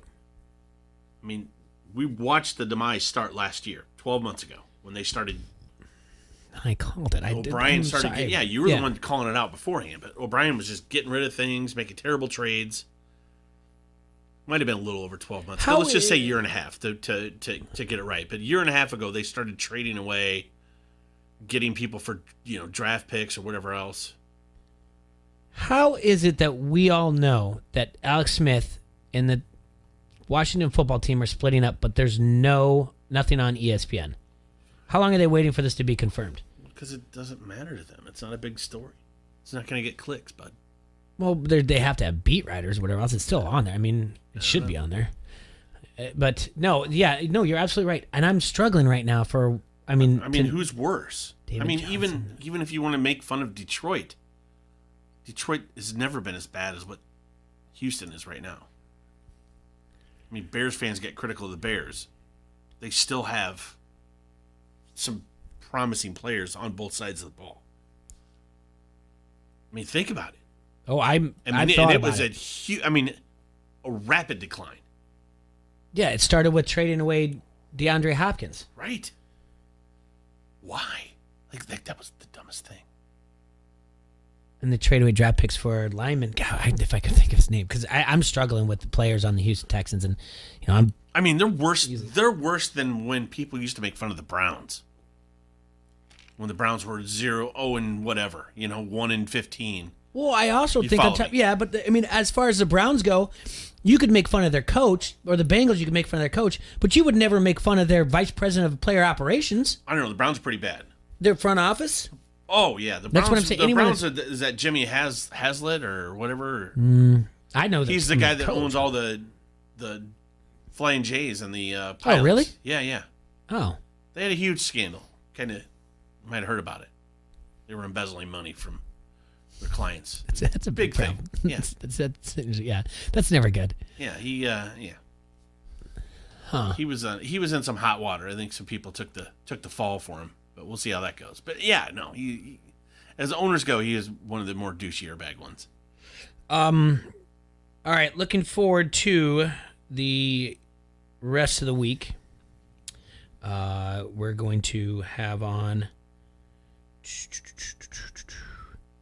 let's see, Tuesday, Josh will be on, Franzen, and I think I'll have Bobby Mack on probably on Tuesday. I know on a radio we interview. Got a big UFC fight coming up? He'll talk a little bit about it, but he's going to promote some other things. I'll reach out to a couple of other people. On Wednesday, we have a phone interview with our kids from Bonkers, a guy from Bonkers Productions. His name's, I think it's Lamb or whatever else. It doesn't. We'll figure it out. But the thing about these guys is, as I showed you this, they've got these overalls that are like Carhartts. Oh yeah. They're called muff waders. Yes. And you can find this online, MUFFWADERS. And Holstein, Iowa, is where the guy who started Named this after from. a cow. And then, if you remember back in the day, in the fall, so that was 2 years ago, we had Bonkers Production. They did a rap about University of Iowa because they're Iowa State fans. And the following year, they did a follow-up one, and basically we had them on interview in the air, and they reached out to us and like, hey, this is, such from Bonkers Productions. I'm part of this thing called Muff Waiters, and we're going to be on Shark Tank on Friday night or Saturday night, one of the two, to promote their thing. Now, these Carhartts they have, I'll just go away the video, and you can go to muffwaiters.com, and I'll obviously write something up, but on the inside of the pouch in there, they can hold things that you need to.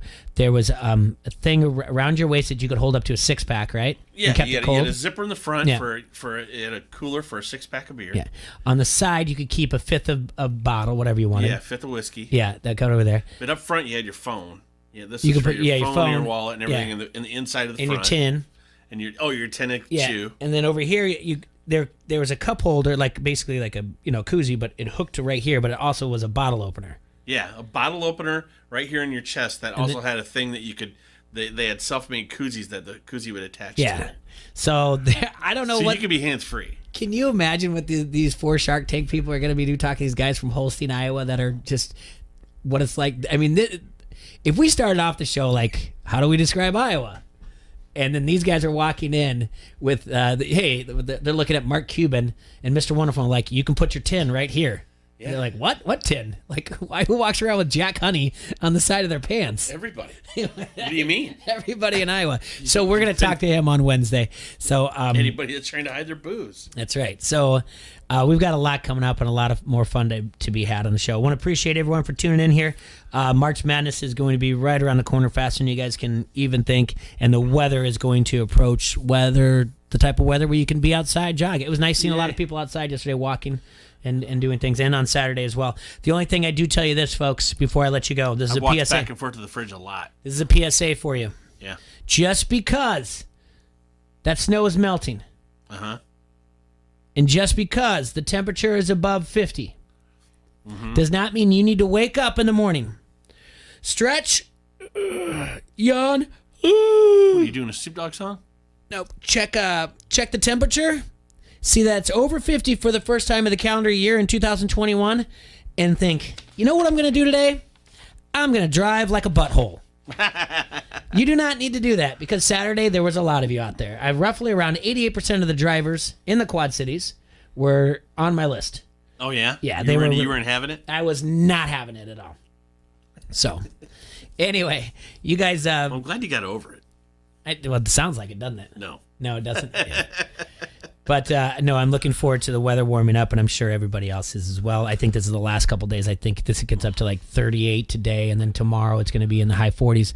And by this time next week, we'll be in the 60s. Woohoo! I know. Look at this.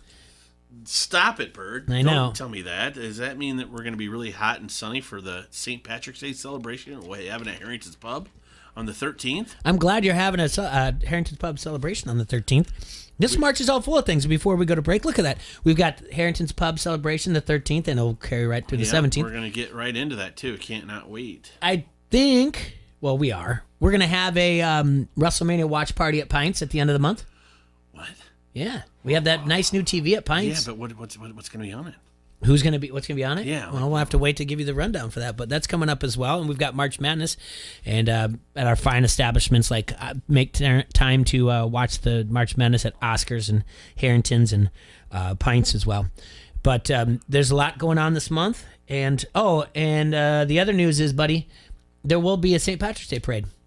When? August. Oh, yeah. I'm sorry, City of Davenport. I don't mean to laugh, but how? Why?